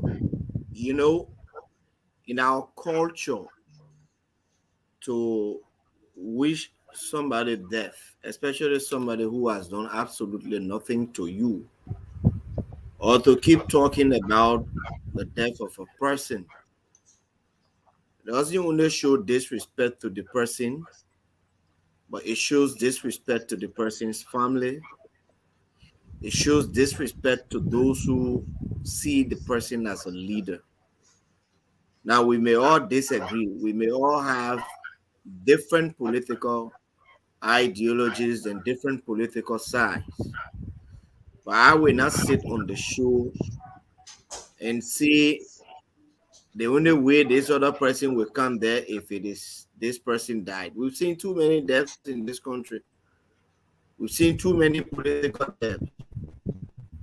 And I detest anybody speaking to my standard bearer in such a despicable fashion. And if you're doing it to think that you want to buy sympathy from the Unity Party or to pit two opposition people against each other, is going to land on solid, hard iron rock. It will crack. We do not think we should be going that low in politics. The pathway has been shown very clearly to victory. You are not doing the right thing. You can dance all of the buka you want. When you dance buka with Liberian people rights issue, knowing fully well that this is at the heart of politics in this country, then you are getting it extremely wrong. And if I were Kev, I would probably just keep quiet and listen to the criticisms, which are very constructive, and take them deeply to help me formulate policies.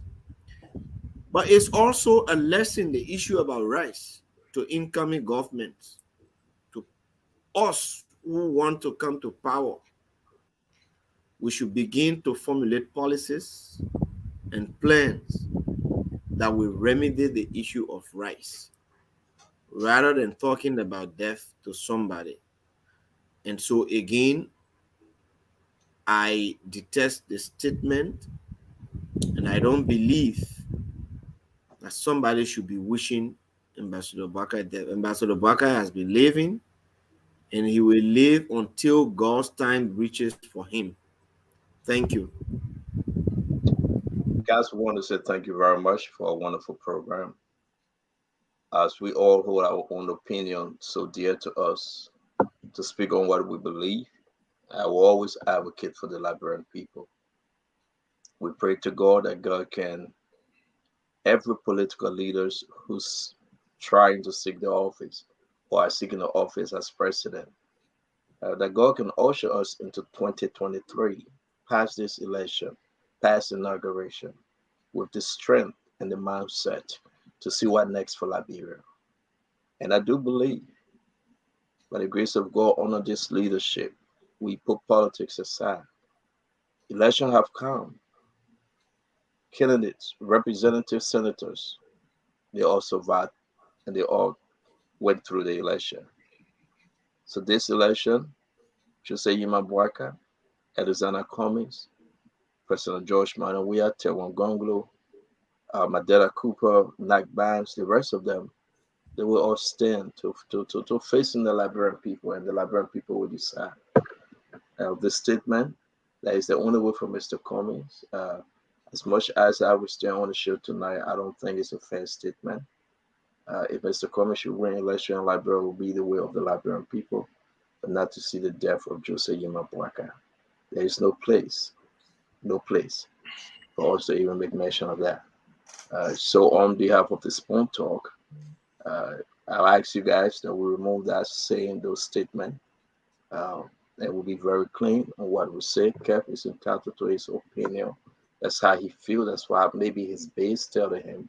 But I believe the pathway of Mr. Cummings to the presidency is to speak to the Liberian people, to convince them that he's the real deal, to make them understand that he's a change. He's the only alternative right now. And everybody have their own pathway. Same with Jose Yimabwaka and that of George Manawia, but not to see one of the political opponent die. I do not believe it. I won't accept it, but I believe that we want to say thank you for following us this far to have a wonderful show, and we look forward to seeing you again tomorrow. This rest business, this rest issue is very serious. We hope you can join us tomorrow. We'll dig deeper. We'll discuss it again. And I'm inviting Ronnie CA from the Front Page newspaper for we all to discuss this rest issue. Do not forget, we'll be on the back of this government that the truth be told. Have a good evening. God bless you. God keep you. Yes, Chairman. Yeah, just to send a shout out to our friends and supporters in the Florida area. Yeah. Storm. I'm sure there are Liberians in that area also, because we are getting warnings over here too in North Carolina. I'm getting updates of possible loss Thank of you. Thank you for bringing that up. Where I used to work, Naples. Yeah. Coming from, I always used to land on the Fort Myers Airport. Naples. Listen, that place is just in the sea. Yeah. So it's not a surprise. The hotel I used to stay at, I mean, the water swallowed the whole hotel. Climate change is real. Yeah, and then I will just tell you this: it's just a very serious thing. But we'll know that they have not announced any death. Thank God. Material stuff, everything from that session, and it's getting worse. So we'll pray for them, and not to forget a special birthday treat to my sister, the Bawedi, the little one, the last baby, who next to me today. She celebrated her birthday. I don't know what she is right now. And happy belated birthday to shout out to Justina Ajivon. Mo Ali, belated to you, my brother. Mo Ali. Yesterday, right? Yeah, yesterday. Belated birthday to you, Mo. Mo Ali got so many birthday messages or did Benedict to say his birthday message. Oh. I didn't even know until Mariah notified me. Say, "Oh, Benedict." I thought you said the I saw you the grand crew say your birthday message. But I'm Mo Ali man. I'm Mo Ali man. And the man signed the. What you did yesterday? Mo Ali went out to eat. He went out to eat. And then I ate at Fusion and came home. All right, congratulations. Well, thank God you enjoyed the birthday, man. We wish you well, and thank you for joining us. And as I said, anyway, let me leave it. This show for everybody. And want to say have a good night. Chairman Benford is sing nothing to me. He says, let's go. Yeah, let's go. Let's go. Let's go. I know you.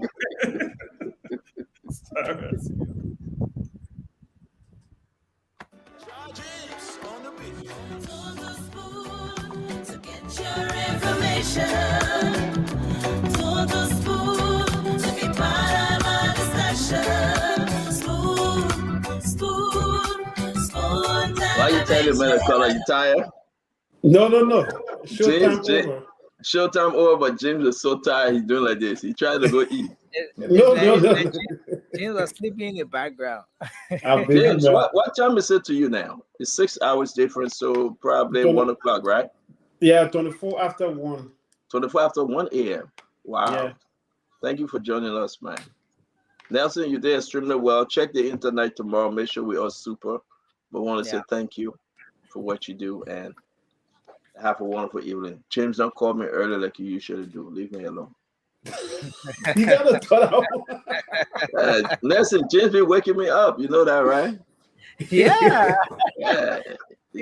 James call me all the time.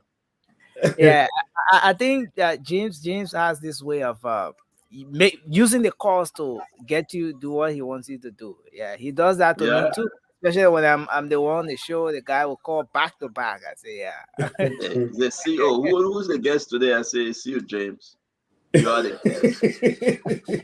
But I know we're about to go, but let me say this though. And you just tell me, James, from what you said, I really don't believe that Joy will go to Freeport. No, nothing to the Freeport to go to. But why you gotta go do that? Nothing to the Freeport to go to. And this is just a side conversation. I must tell you, man, it's disappointing. Lapa Bido is going to $250, $400 bucks. Lapa Bido is to $150. How much are the place across there? How much? I mean, I play going up now. How much for it now? I know it used to be around 300, right? Right now, it's $600. No, 500. 500? Wow.